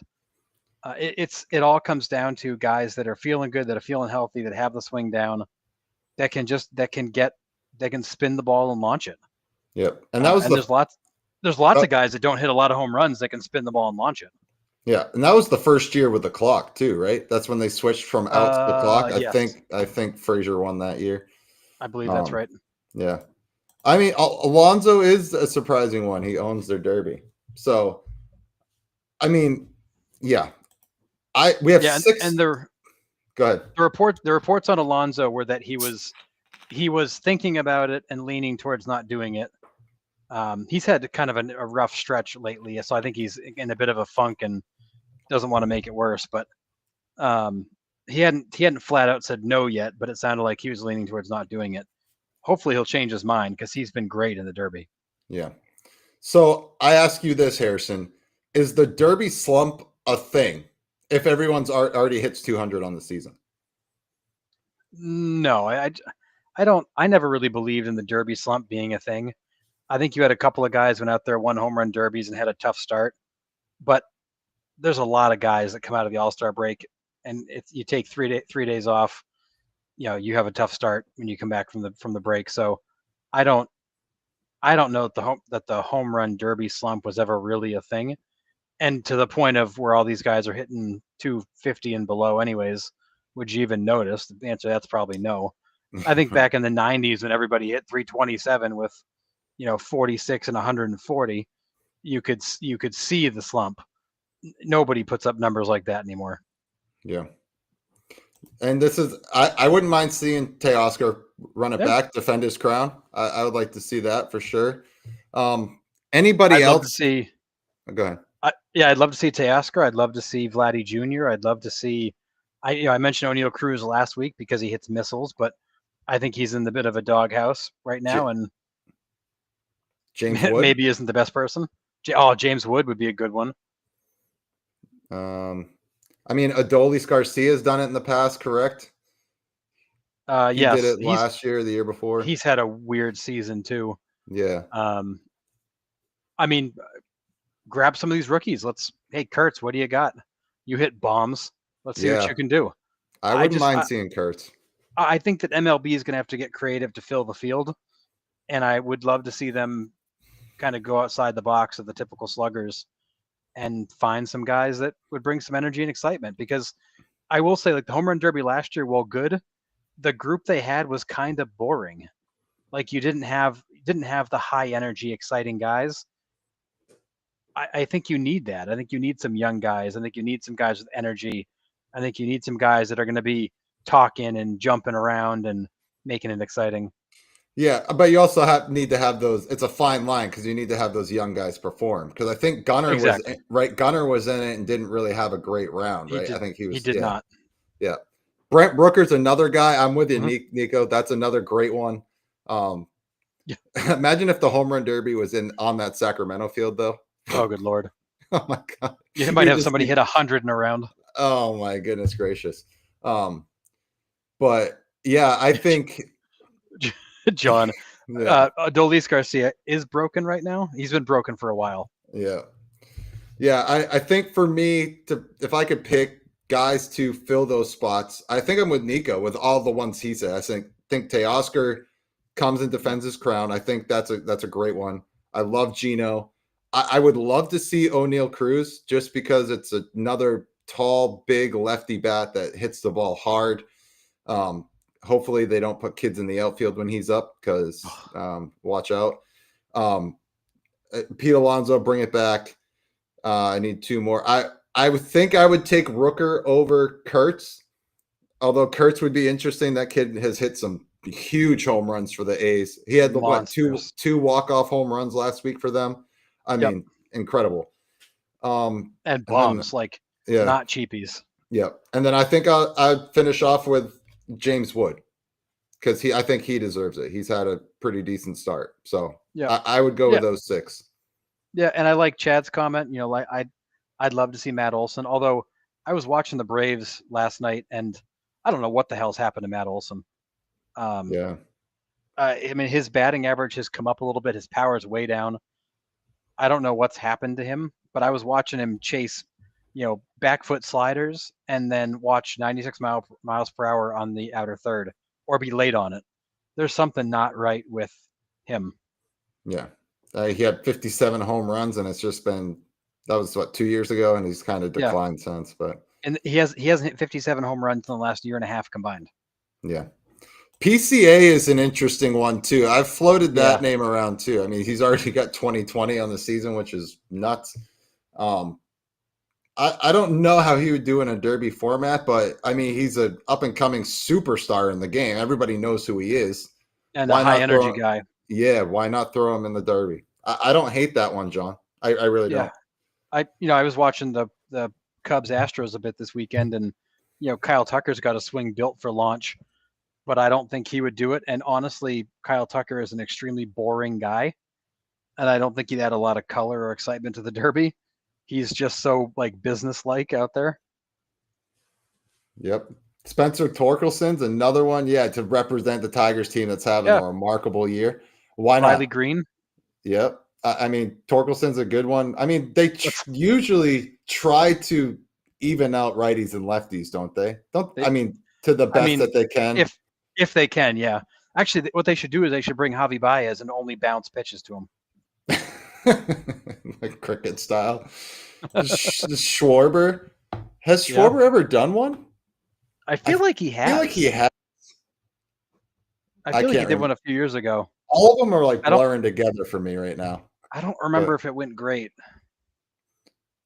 I want to say he at least got out of a round, but I could be wrong there. But I think he has done it. Schwarber wouldn't be a bad one. Twice. 2018, he was the runner-up to Bryce Turner. In 2022, he got eliminated in the first round by Pujols. Oh, yeah. That one didn't go well. J-Ram would also be an interesting one. I don't know if he would do it, but why not? I would love to see, like we said, Stephen Kwan. Stephen Kwan. Yeah. And then I think instead of the celebrity all-star game, we should have just had a pitcher's home run derby. But that's, especially back in the day when you had Zambrano and Mike Hampton and all those guys that could hit. Just so many. Pitcher home run derby. I'm sure there's still guys out there that can rake. So, yeah. Yep. Another guy that adds color, Vladdy Jr. Yeah. Kind of big and loud. I heard Riley Green sleeps with his socks on. Anyways. It will be interesting. I mean, I think this week is when we're going to have to see the rest of it fill out, right? You would imagine. I mean, we're 2 weeks away from the event. They're going to have to fill out the lineup here pretty quick. Yeah. So, all right. In memory of Dave Parker. So he gets the Hall of Fame induction, passes away a month before.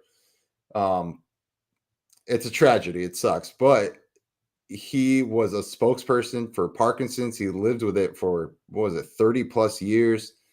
He did a lot for that community. Amazing, amazing guy. My question kind of, as soon as I heard this, is does the Hall of Fame approach their voting process differently now? Now, good for him, like you made this point, good for him actually getting the call to get into the hall. He was able to live that moment, but he won't be able to live the induction part where he is physically in the Hall of Fame while still alive. Do they look at this Veterans Committee voting to happen quicker, I guess, than they do right now? Do they change it at all? Yeah, I mean, do they change it in the end? Probably not. But I do feel like Dave Parker waited a long time for a phone call that most fans and players thought he deserved. Yes. And I think that's the tragedy of this, is that here's a man who dealt with a, debilitating disease for a long time. You kind of knew the clock was ticking with Dave Parker. You didn't know when, but you knew that this eventually was going to catch up to him. You waited forever to make the phone call, and yeah, like I mentioned, at least he was alive to take the call, because that Right. would have been a bigger tragedy if they missed him and he never got the call. But it's also a tragedy he's never going to be able to walk into Cooperstown and see his own plaque, and not have the opportunity to have the ceremony and give his speech and thank the people that mattered, thank his loved ones that were part of the ride. It is very tragic in that regard. Does the Hall of Fame need to think about speeding this process up? Yeah, I mean, you don't know how long any of these guys have, and the longer you delay the decision, the more risk you have of this kind of thing happening. I'd like to see them change it. In the end, I just don't think they do. But this is a gut punch to baseball fans to have Dave Parker so close to induction and not be there for it. Yeah, and I mean, we've seen it with Roy Halladay most recently, where like the family does the induction speech, and Yep. I'm sure it's not going to be any different with this one, but this is going to be a gut-wrenching one because it's so recent. Like that Hall of Fame speech is going to be tough to get through, I think. But I mean, who knows? Is he deserving? Yeah, absolutely. And to your point, the fans have been screaming at it for years. There's a lot of guys that fans have been like, why is this guy not in? Why is this guy not in? And we look at Dwight Evans, we look at Dave Parker, we look at Lou Whitaker. I mean, the list goes on and on, right? For me, and I'm with everything you just said. I think they do need to speed it up because you're gonna have, unfortunately, I think you're gonna have more instances like this the longer you wait, right? These guys have already waited, what is it, 15 years past their ballot and like ending, or when they're off the ballot or whatever. Like, that's a significant time to wait. And like you said, who knows? Life happens. Like, I get it. Yep. But this one, like the first question that popped into my mind was like, why didn't this happen sooner? Why wasn't he in the Hall of Fame sooner than this? It just took too damn long to make the decision and make the call. Yeah, I agree. It should not have taken that long. This was not a hard one. No, absolutely not. So rest in peace to the Cobra. But we'll be able to celebrate him in a month. So looking forward to that. Yeah, fans should get a vote every year for a guy who isn't on the ballot anymore, hands down to the Hella Friars. Players need to have a vote and be able to vote for older players. I agree with this because we talk about, if they want to make the character clause such a big part of this. I think John said it back here. Yeah, Jay Buhner was on TV all weekend. And this wasn't just Jay Buhner. This was across baseball. Every baseball game I put on, they were talking about Dave Parker, the type of guy he was, the type of player he was on and off the field. I mean, they couldn't sing his praises enough, and very well deserving. He was probably a mentor to many, many guys. And players should have say in that. Be like, yeah, this guy mentored our entire team for 20 plus years, or whatever the case may be in that instance. Current players and GMs should have a say. That's where the NFL has it right. We say it all the time. The NFL has it right. They sit in a room and they go around like, Harrison Smith in the Hall or not? Yes. How about you? No. You? Yes. You? Yes. And they're like, all right, he's in. And that's go ahead. I think even keep it simpler than that, Nick. I think they should give every Hall of Fame member a ballot every year and let them fill one out. Like, here's all the guys that are fringe guys that maybe could get in through a special vote. Let's see what the membership thinks. And a guy like Dave Parker would have probably gotten in years ago because the members would have said, there's no reason he shouldn't be in. Yeah. But I think that list of guys that are fringe that haven't gotten in yet, I think the membership should get a ballot every year and vote on it and see who those guys think should be in. Yeah, I agree. No better way to get in than a jury of your peers. Yeah, absolutely agree. So, all right. This is a tough one for Mets fans. Griffin Canning out for the season. He left his last start and with a ruptured left Achilles. he was having a career year, but we see this type of performance when he returns next year? Or are the Mets just in trouble and the injuries becoming a bigger problem? I mean, the Mets have had they've lost 12 of their last 15. They had a players only closed door meeting after the game today. They got swept by the Pirates this weekend and got their just heads kicked in all weekend. They got outscored. It was at 26-4. It was ugly, Yeah, it was ugly. bad. They got absolutely demolished by the Pirates this weekend. The offense has been Jekyll and Hyde all year. That's been a problem. They've had that going on for a while. The pitching has been nails for them. I think you got some guys that are starting to fall back to reality. You've got some injuries beginning to pile up. I mean, if you had Griffin Canning getting off the start he got off to this year, then go buy a Powerball ticket, because nobody thought this kid could pitch. No. I mean, he couldn't even stay on a team. I mean, he's been on 3 teams in the last 8 months because nobody could find a spot for him. So I think the Mets caught a bit of lightning in a bottle with their start, with what they've gotten out of these kids. I think they're going to come back to earth. The injuries are going to hurt. I think you're going to see the Mets fall back to where they should be, which is probably a second or third place team in that division, depending on what happens. Probably second, because I just think the Braves are having so many internal problems. But I think they're falling back to where they should be. Yeah, I mean, we sat here before the preseason and we're like, yeah, the Mets offense, they're going to score runs. I mean, look at them, right? How are they going to prevent them? We're like, too many question marks other than Senga. But even then, you're like, he's coming off an injury. How does he do? But you had Clay Holmes, never a starter. He's in there. Griffin Canning finally landing with them. Manaya's injury early. We're just like, how? And then the Mets go out and pitch the lights out. And we're like, what the heck is McGill happening? and Robertson and all these guys that you're like, who are these guys who have pitched exceptionally well? I mean, this is one of the best rotations in baseball coming through June. And everybody's like, especially me, I'm looking at it going, this makes no sense. Right.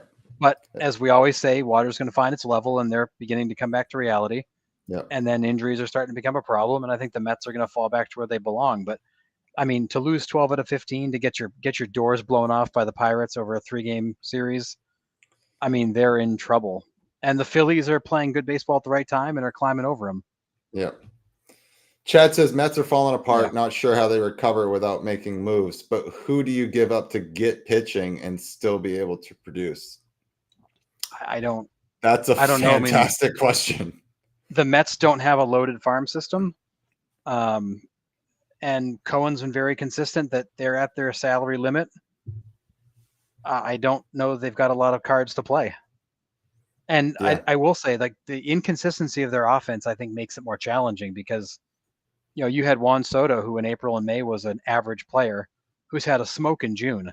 But at the same time as that, Alonso has fallen off a cliff, and Lindor has been incredibly bumpy, and you just can't see. They have not been able to put the whole thing together yet. It was the pitching that was saving them. Like, and I laugh. We had the guy in the chat a month ago or so saying that they'd be up 10 games on everybody, and we're like, dude, what are you smoking? Because we knew that wasn't real. But Mets fans went from thinking they were going to take the world by storm to going, oh my God, what's happening? Yeah. Well, listen, we know how that is as Red Sox fans, but totally lived it. Yeah. This probably is the move, right? It's probably the only one to the Mets. I mean, I don't think the Marlins really care, and I think are gone out of the days that teams don't trade in division. I mean, unless you're like Red Sox, Yankees, Padres, Dodgers, you're not going to, you know what I mean? I don't think if your team's out of it, like the Miami Marlins, I think Alcantara is gone. I think Alcantara is gone either way. To the Mets definitely makes sense to me. I think we float around the idea of him going back to the Cardinals, possibly going to the Twins with, was it Lopez was out? That was another kind of landing spot we had kind of seen, or not seen, but thought that he would be a decent fit depending on where the Twins are at the deadline. But yeah, Alcantara is gone off the Marlins. I think it's just where he goes. Because he needs a fresh start because his season has not been great. Yeah, say, and he's not been great. He's got an ERA of almost 7. Yeah. He's been That's- very mediocre. Velocity's back down. They're actually wondering if he's not fully healthy. It's been a really up and down season for him, so his trade value is pretty low. They might just look to move on and cut whatever losses they can. Yeah. Yeah. John says, I don't think I've ever used Mets and expectations in the same sentence. As a non-East Coast guy, the Mets have always been a joke. And does Brett Beatty have any trade value? Now, I think they Beatty did, does. Yeah, and they did send down Luis Angel Acuna, right? They did. So And Francisco Alvarez. They've had a couple of young guys who've struggled and had to go down. oh, they put Alvarez down too, huh? Yeah, he's down in AAA. He actually left a I game missed because he was that one. dizzy. Yeah, Oh, he wow. struggled bad. So I mean, they have pieces to move to get pitching. Whether they want to part with him or not, I don't know. But I mean, Beatty has performed pretty well in the limited opportunities he's gotten this year. And Beatty's one of those guys. He still has that raw talent that yeah, he just hasn't fully unlocked. But he's shown glimpses of it. And I think a team would take a chance on him, for the right price, because he's shown glimpses that he can do it. He's still only 25. This is a former first round pick. He's had some success at the big league level. He needs consistent playing time, which the Mets have struggled to give him because they've had kind of a short leash on him. But I think he has the skill set that makes you think, well, if I just plug this kid in every day and ignored him for 60 days, I'd look up and he'd be fine. And I think that's probably true. well, you can count him out going to the Marlins. He's too old for that Marlins team at 25. Maybe the old man there, he'd be have to buy beer for the young kids. Right? But no, I mean, I'm with Nico. Alcantara's gone. Like, there's no way he is still on the Marlins on August 1st, right? No, I mean, they're paying him too much money for him to suck. Yeah, right. I mean, to just call it what it is. I mean, for them, he's signed through next season. He's making $11 million a year. He's the kind of the odd man out on that team. He's not been good. I think they have to get rid of him, even if it's not like we thought they'd be able to get this big haul. Even if you just get rid of him for a prospect or two, that's probably still a win for the Marlins.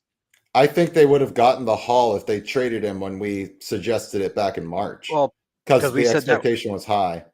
Yeah, we said that was the risk. You go into the regular season, if he doesn't perform, his trade value goes down. If he performs well, you keep amping the trade value up to the deadline, but he's not performed, and that's really screwed them up. Because in spring training, you're right, he looked great, and we were like, "Now pull the trigger now, like do it now, don't take the risk." And they sat on it, and here we are, and he's been awful. Yeah. So any other teams that you could see him possibly landing with? I mean, I could see a scenario where, I could see a scenario where the Yankees call. I could see a scenario where, you might be surprised and see a team like the Royals or Guardians call. I think you could see a scenario where, With the if Cubs? if the Angels really think they're going to be in it, they might make a call. Because Moreno has said, like, I'm willing, if we've got the right pieces, I'm willing to make investments. And I'd like to see that be a reality. I don't think the Cubs are going to rock the boat. They've had a really good first half. That's fair. I think they're going to let it ride. I don't think that anybody in the NL West is going to make that call. I don't think that they're in a spot where they necessarily have to, although the Giants have had a rough stretch of late. They've lost 6 of their last 10, and they've struggled to score runs, which is kind of ironic after the Devers trade. Yeah. I don't think the Red Sox are going to – I just don't – I don't see the Red Sox being aggressive enough to make that move. And you don't need another guy who's going to pitch to a 7 ERA. You've already got Buehler. Yeah. Well, let's bring him up. What do the Red Sox do with Buehler?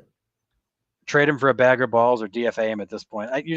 You cannot continue to give that guy the ball every 5 days. His ERA is now up to 6.45. He pitched today, gave up 4 earned in 4 innings, walked 3, gave up 2 bombs. he's not fooling anybody. His stuff's not what it used to be. His velocity's okay. He's just not the same guy, and No. he's not giving you a chance to win. And continuing to give him the ball is insane, because he's proven that he doesn't have it. Yeah, I agree. So maybe somebody's willing to take a flyer on him and, throw you some low-level prospect. I doubt it, but maybe. Yeah. If not, he's probably a DFA, and you wish him luck. Yeah. But and his career may be over. This may be the end of Walker Buehler, because he was terrible in the regular season last year, great in the playoffs. He's been terrible in the regular season this year. I don't know how many teams are going to take a chance on him. Yeah, that's fair. John says Twins are in the process of being sold. I doubt that Alcantara goes there. No, Chad, yes, the D-backs would have nothing to lose, but I think they're going to be in sell mode, which hurts me to say because I love that team. They just got way too many injuries. Gallen's name has come up because he's in the last year of his contract. Kelly's name has been floated around. Suarez's name has been floated around. I think the Diamondbacks are going to be sellers at the deadline, which absolutely kills me to say because I love that team. And Gallen's been a huge disappointment. Oh, he's had a horrendous season. So bad. I don't know if the Diamondbacks would bring in Alcantara. I mean, again, if it's like you say, for nothing, if you have to give nothing up for Alcantara and the Marlins are just looking to ship him out, then fine. But I don't give them Jordan Lawler. I don't give him any of my top prospects. I don't give them And I don't think a year and a half of Sandy Alcantara pitching to an ERA of 7 demands that kind of return anymore. I think these are going to be low-level prospects, 2 or 3 of them, guys in A-ball.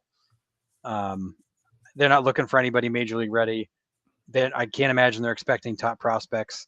You might give them a high ceiling guy off your A roster, but you're not going to go and give them much more than that because they have no leverage because keeping him makes no sense. Right. And he hasn't pitched well. So I think the buyer in this case has all the leverage and can kind of make them an offer. Yeah. Cleveland is an interesting one, John. I think, I don't know. I mean, I think it just comes down to which team is almost desperate enough to take a shot on him. I think it will go to a team that is like ultimate bubble, right? I'm talking like 4.5, 5 games out. Because, I mean, there's still a ton of baseball to be played. If you're 2 games out of the wild card, like you're a decent week from being in a wild card position. And you might not want to take a chance on a guy that has a 7 ERA. Right? So for me, I think he would go to somebody that's, a little bit further out of that race where it's not going to cost you much, but the upside, his downside won't hurt you any worse than the position you're already in. It's only going to help, if that makes any sense. Am I making any sense? Yeah, no, I agree. I think that it's probably more of a fringe team who's going to would take a flyer.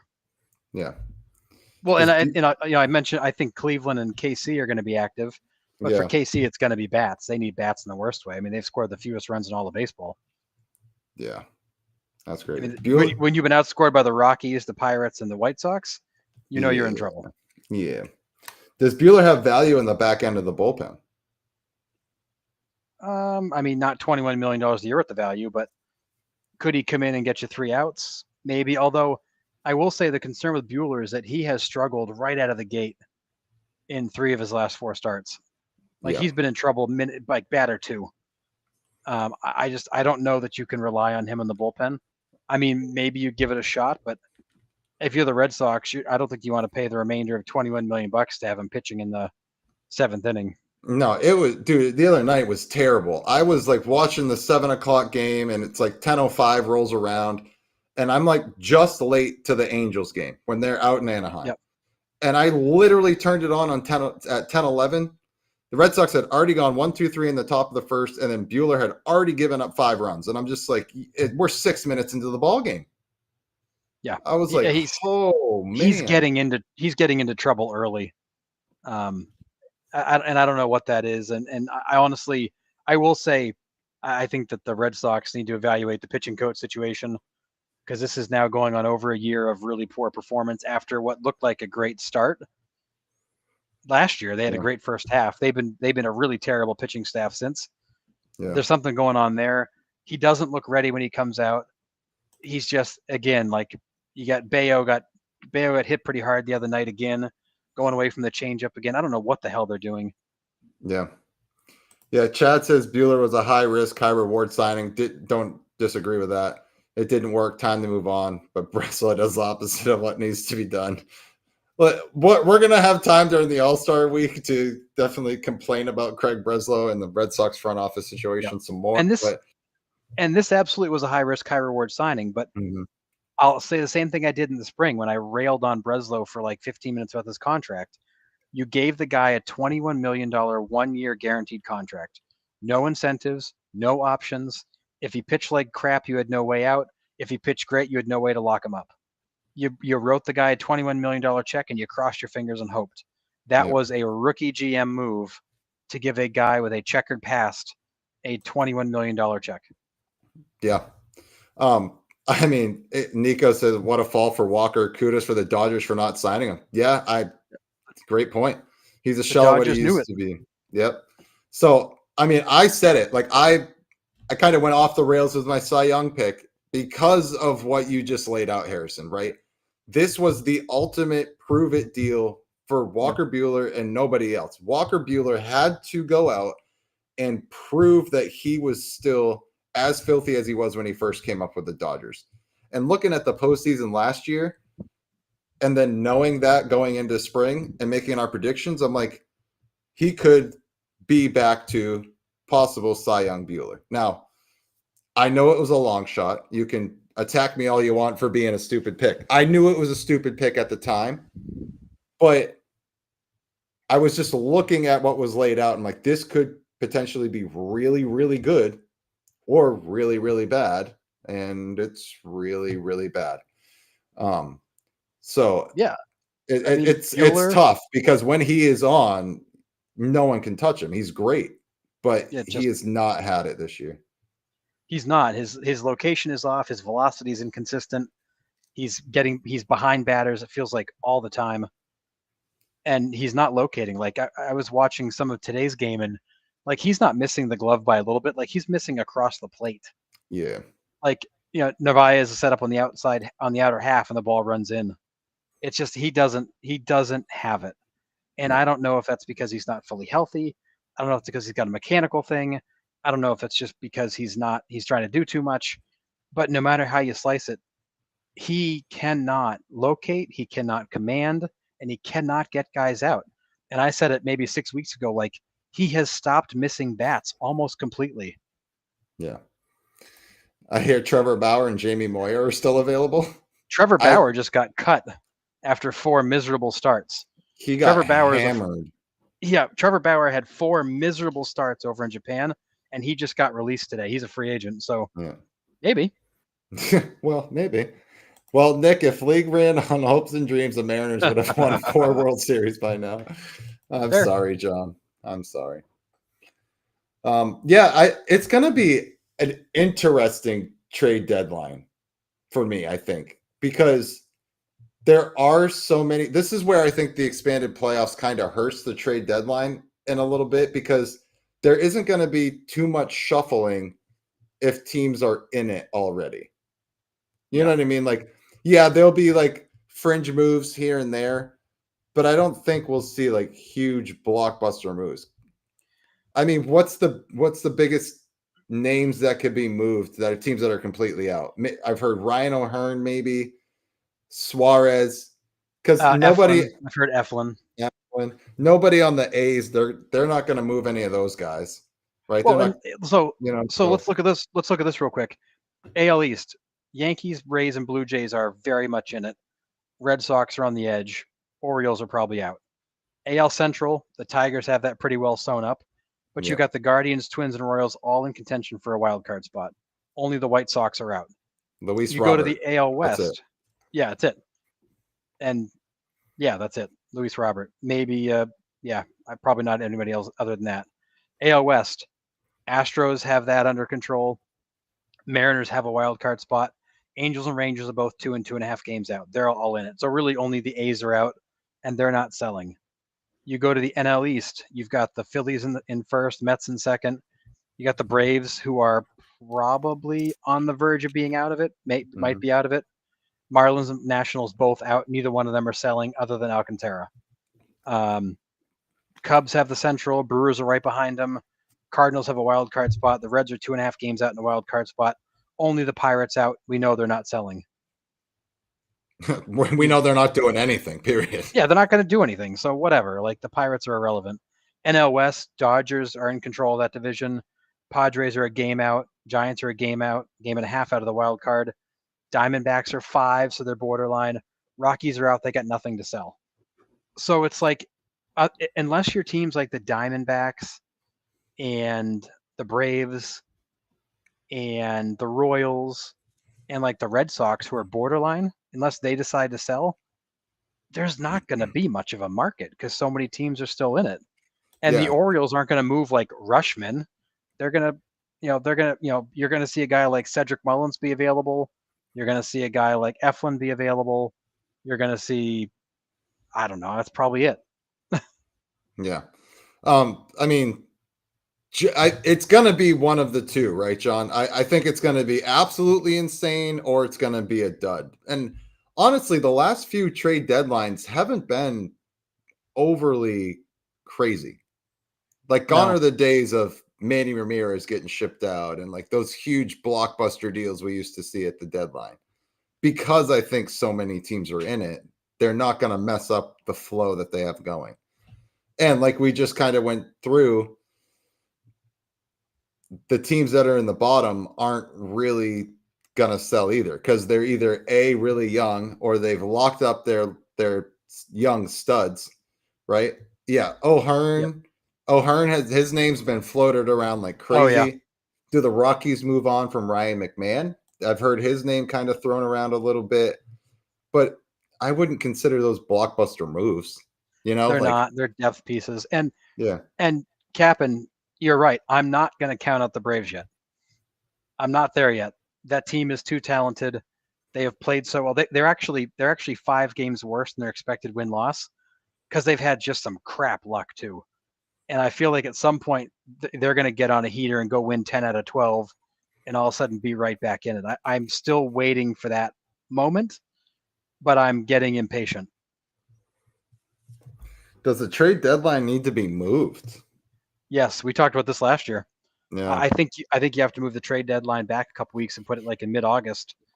Give teams a little more time to figure out where they're going to land, because I think that you can't go to like the end of August because then you're getting way too late in the season to be moving guys just before September 1st. Well, and they expand the 40-man roster, and they expand the 40-man rosters in that last week, right? Like right before the September call up. Yeah, 9/1 you go to the 40-man rosters and all the kids come up. Yeah. But I do think you need to give these teams, and if you're going to add more playoff teams, you got to give them a little more time to see where they're at. So I'd like to see it be like mid-August. Well, you look at the Tigers, they traded away Jack Flaherty at the deadline. And then they're sitting there, 2 weeks later being like, oh shit, guys, we got a shot at this. Yeah. Like what did we just do? I know. So you push that out a week or two. Jack Flaherty still might be on that staff during their playoff run. Maybe getting rid of him was just what the Tigers needed. Baseball's weird. And like one guy can change the whole complexion. Who knows? Yep. But, yeah, I think it needs to be pushed back another week or two for sure.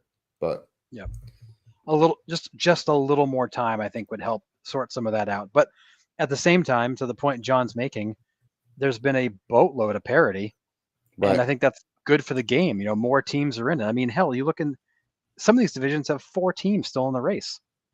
Yeah, I mean, the NL Central, you got 4 teams all within 2.5 games of a wild card spot. 2 of those teams are currently holding wild card spots. We didn't expect a big season out of the NL Central. No. Yeah. Captain's here for your Braves fandom, Harrison. Because thanks to TBS. I love it. I thank God somebody's with me on this. Thank you, Captain. Yeah, I'm sticking to my guns, man. I just think the Braves have something else going on there. I can't put my thumb on it, can't put my finger on it. I don't know what the It's exact saying is, but just something's off there. you've got so many guys underperforming. It's just so frustrating.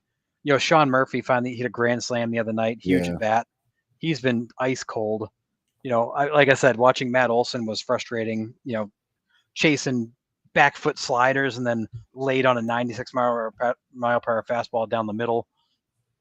It is just so frustrating. They're just a beat off. And then Ronald Acuna is tearing the cover off the ball, but he's all by himself. Yeah. Braves are too Ronald talented to Acuna do that versus bad. everybody else. Yeah. Yeah. And he hasn't had a good stretch lately. He's starting to cool No, off and a then little. you got Strider, who has been lights out his last couple outings. Schwellenbach just had Yeah. 12 Ks. Yeah. Like it's all the pieces are there. I'm waiting for them to put it all together and get on a heater. Yeah, I mean, I agree. They're gonna get hot at some point here during this backstretch. But Jesus Christ, it's June 29th. Like, how much longer are we gonna wait? Yeah. Come on, boys, let's go. What are you I waiting agree. for? Yep. All right. Shohei Ohtani hits a new personal record, hitting 102 in his latest outing, and recorded several fastballs over 100. Is this a good sign that he's healthy, or are we concerned that he is heading for his third arm injury? If I'm Andrew Friedman and Dave Roberts, I might be saying, hey, Shohei, cool. But like, let's keep it under 100 and try to preserve that arm a little bit. Like, you know, 98 to 102 doesn't make that big a difference. Let's not go crazy here. Let's try to preserve that arm. Because I mean, I'm convinced that Shohei's proven he's got a limit to that arm. There's a third Tommy John in his future, and it's going to get there as fast as you let it. So I think you need to temper that back a little bit and just say, that's awesome, but let's focus on Pitching. keeping that pitch count low. Let's focus on, you know, kind of low intensity. Let's go out there and pitch. We don't need to ramp it up beyond what's necessary, because 98 still does a pretty good job. Yeah, you just sounded like I just asked to borrow your car, and you're like, yeah, but keep it under 100. It's like basically, it's kind of like the same thing. I feel like you got to treat them the same way. It's like, yeah, here's the keys, but you know, keep it under 100. Make sure you fill up the tank. You know, no excessive braking. You know, because he is a massive investment, and the problem is, Tommy John doesn't just take away his arm; it takes away his bat. Right. He can't hit when he's going through rehab, and I think Shohei the hitter has proven to be more valuable than Shohei the pitcher, and you can't afford to lose them both. At this moment, is he though? The Dodgers don't have any pitching. I think that's part of why the Dodgers are doing this with him now. I think they were trying to slow down his comeback and then realize we can't. Because yeah, I mean the Dodgers have the third worst starting rotation in all of baseball statistically. Their starting pitching's not been good because it's all been hurt. You got just injuries piling up, and you needed somebody to come in and help out. So in comes Shohei on his white horse to save the day. But you just don't want to turn that into an opportunity for him to get hurt again, because then you lose both sides of his game. Yeah. Which is a disaster for the Dodgers. Yeah, agree. I don't know. We've talked about Shohei, you know, the last 3 or 4 weeks, actually the last 2 months, really, as we heard he was supposed to originally come back in mid-May, and then it got pushed, and then it got pushed some more. I don't know how you use him at this point.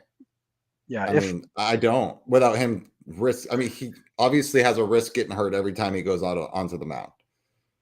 Yeah, if I'm, I don't know. I'm lost with him. If I'm the Dodgers, I'm grabbing Clayton Kershaw and going, hey, can you teach Shohei how to be a pitcher? You've had to do it because of injuries and a loss of your stuff. Because he doesn't pitch like he used to. He's become a pitcher. Shohei's a thrower. He's always been a thrower. It's been a high velocity fastball slider. That's his bread and butter. Now teach him how to be a pitcher, so he can go out there and give you 5 or 6 innings that are lower intensity and more efficient, and where he can pitch to a little more contact and get quicker outs. Oh, because he could still go out and win 10, 12, 15 games at 80% of his ability if he just knew how to get outs. Yeah. Yeah. But he's got one play. It's I'm gonna blow you away with the fastball and then trick you with the slider And the splitter. and the splitter. Yeah. Which, I mean, honestly, he's been throwing the crap out of the slider. Which Yeah. I don't know. I'm not sure why that is, but yeah. Now take these 3 pitches and get more contact and get quicker outs. Yeah. Captain says I was wrong about him closing. They're using him as an opener, and they don't need to pull him off the DH. Yeah, I mean, I would still use him as a closer. I know that's probably high stress situations on his arm, but he's only throwing 15 to 20 pitches, hopefully. But Yeah. again, that's why I'm here and not in LA. Chad says, I think Ohtani knows he's not pitching forever. He's going to go all out until his arm dies. But again, baseball contracts. So why would he do anything else? Well, and Yeah. that's a great point, Chad. I think there is value to not putting restraints on a guy.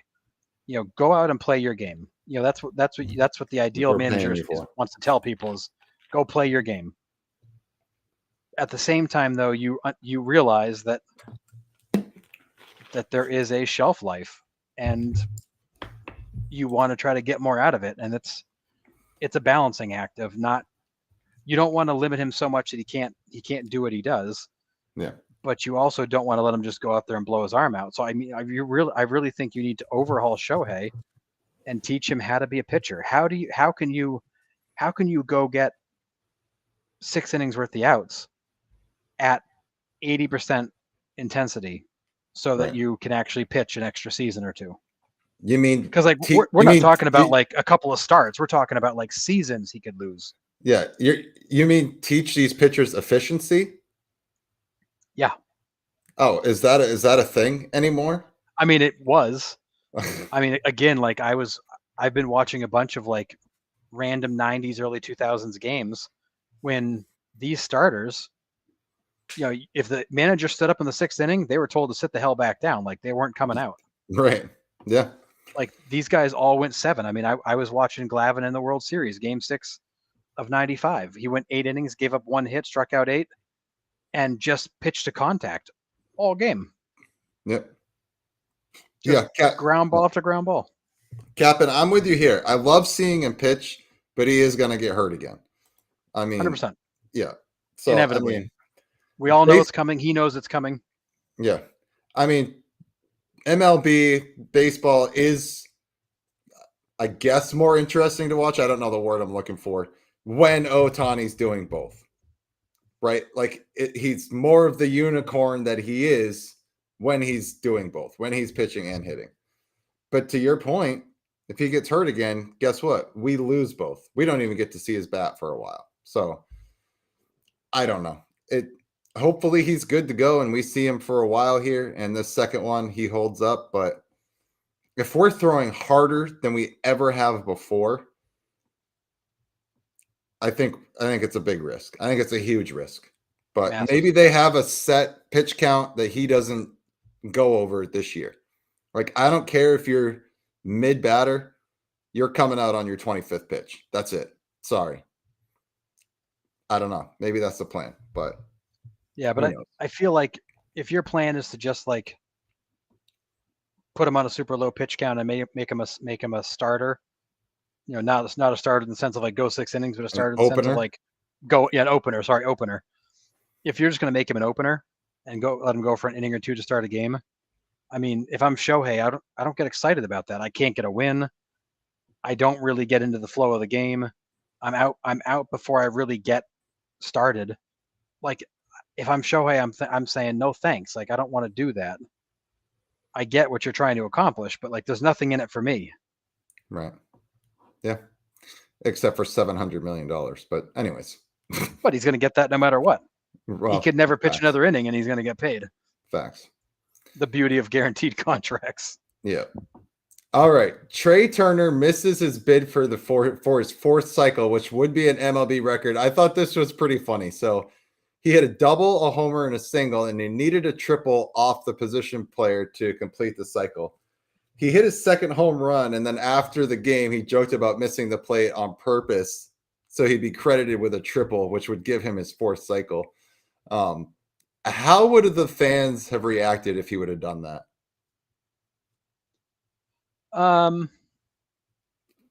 think you'd have a group of fans that would be like, you didn't need the runs at that time, so it's like, oh, cool, like he got it. And there's other fans like me that would be like, that was dumb. You hit a home run, just touch home plate and It go doesn't sit count. down. Yeah, the cycle Yeah, doesn't count at that point. Yeah, exactly. It's one of those where it's like you don't get to hit a home run then pick what you take out of it. It's not like it's a variety pack. You can be like, well, I hit a home run, but this time I'm only going to take a double. Next time maybe I'll take a triple. It's like, no, you hit a home run, touch them all, and go sit down. Yeah, imagine that you just hit it over the fence. You hit it 500 feet. You just get to second base and turn around and head back to the dugout. I'm good. I'm fine. Crazy. Like yeah, I think about was it Robin Ventura with the Mets in the playoffs? Hit that walk-off home run. They got mauled at second base and never got beyond second base. Yeah. Yep. But it didn't matter because the winning run had already scored. Right. Like that was just a weird situation. Oh yeah, John. It's definitely it's asterisks all day for the fourth cycle for sure. Yeah, they wouldn't care in Philly because they still won. I mean, you're not wrong. Exactly. But yeah, I don't know if it would be viewed as an MLB record at that point. I don't even know if MLB would even acknowledge it. If it was, if it was done on purpose like that, it's not a true cycle, I guess, if you will. Like, yes, he's credited with a single, double, triple, and a home run. So technically it would be. But if he did it missing home plate on purpose to get the triple, would MLB acknowledge it? Would they have to? I mean, I feel like you'd have to. I mean, because he would technically be out for failing to touch home plate, and he'd be credited with the last base he touched, which is third base.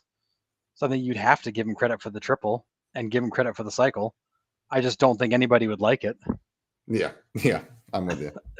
It would be one of those cycles like nobody feels good about, but they would have to give it to him. Yeah, it's like hitting a home run off a position player on a 3-0 pitch. Yerman Mercedes. Yeah. Anyways. Yeah. All right. I saw this last night. I thought this was insane. I was actually watching the game. It was pretty cool. The three major trade chips of the blockbuster deal this offseason. So the Kyle Tucker, Hayden Wesneski, Cam Smith, Isaac Paredes switch. They all homered. The big parts of that trade all homered in the same game. And the Cubs deep pantsing of the Astros yesterday. I think it was 12-3. The home run Cam Smith hit was a bomb up off the back wall. He didn't even have to watch it. Like he hit it and immediately turned to the dugout and was like, yeah. I had the game on and I was actually on my computer, and like the minute I heard contact, my eyes shot up. Like it was so loud. Yeah. But yeah, I thought that was pretty cool. So everybody that was in that trade hit a home run in the same game last night. So that was cool. Pretty cool. And Paredes, I gotta say, like I was not big on Paredes. I feel like he's been one of those guys who's like, he's good, but he's not like really good. He's had a really good season for them. He is a sneaky bat that in that right kind of situation, in that right lineup, he's a weapon for them. Well, he showed flashes of that in Tampa when he was with the Rays. He had some great stretches where you're like, we can't get this guy out, and he hits with some pop. Just didn't seem to quite fit in Chicago. I mean, I guess he had an all right season over there with them, but yeah, he's had a pretty good solid season with the Astros this year for sure. Yeah, he seems to fit in nicely with kind of the position that he's in. And I think the fact he's getting consistent everyday playing time helps. There's nobody trying to fight. There's nobody he's not looking over his shoulder at who's coming. And he's had a good season for them. He's a bit of a weapon. Yeah. Chad, I mean, if Albert Bell can get hit by a pitch and be made to take a base instead of continuing the at-bat, Turner has to touch home. I still love that, how hard he fought to not have to go to first base. I know, it's so great. Because he was going for his fourth homer, right? That day he had already gone deep 3 times. Yeah. I mean, and he was negotiating his ass off to not have to go to first base. Even his manager came out and was like, no, we'll just give him the ball. Just let him hit. But yeah. Oh, God. Funny. Classic. But, yeah. All right. That is all I had for this evening. Do you have anything else to kind of throw in there? We got a long one tonight. Yeah, no, this was a long one. Nothing else really. It was a relatively quiet week news-wise. definitely an interesting weekend around baseball in terms of some of the outcomes. Yeah. With the Pirates smoking the Mets, and Phillies and Braves had a good series. That was a bit of a back and forth. Phillies took 2 out of 3, but again, Braves are in games. They just can't get over the hump. Yeah. Marlins swept my D-backs. Yeah, that was a weird one. And they were Red all Sox like, lost 2 out of 3. yeah, they were fairly high scoring games too. It was like 8-7, 9-8. Just Diamondbacks can't prevent runs, but Yeah, I saw this Cap, and Woods 4 intentional walks today. My fantasy team, I got Woods and Cal Raleigh on it, and those guys combined for 10 walks this weekend. crazy. Not helping the team. It might be the only time Bell lost a fight in his life. I mean, if he had dropped the bat and like duked it out, he probably would have won that fight, but wouldn't have finished the game. Yep. So, But- man. All right. Well, I got nothing else. Harrison's got nothing else. We are going to head out for the evening. We do have Jeopardy on Wednesday, week 4, and things are heating up. We got a race going. We got a couple people within shot of John Carter, who's sitting in first right now, but we got a couple people pushing him. So come back for Jeopardy Wednesday night at 9 p.m. Eastern Standard Time, and try to earn your points for our can't even talk anymore. Our Jeopardy Trivia League. So we will be on then. Until then, go Twins, go Mariners, go whatever team you root for. I would say go Red Sox, but we know how that goes. Lost cause. Yeah. Doesn't mean we don't love them, but I'm just not going to say go Sox anymore. But anyways. I love them. I love them. I'm just unhappy with them right now. Yep. So again, thanks to everybody in the chat. You guys are incredible. Thank you, Nostalgic Baseball Geezer. Keep up the great work. Please give him a follow on Facebook. You will not be disappointed. Okay. His stuff's awesome. So until Wednesday, I'll send John Carter a reminder that Jeopardy's on Thursday. So for all you guys in the different chat. time. Yeah. We'll stream it in a secret location so he can't find us. Yeah, exactly. But no, seriously, you guys are always incredible in the chat. We appreciate your support week after week, show after show. But until then, get your baseball study on this week, and we'll see you in a couple nights for week 4 of Jeopardy. See ya.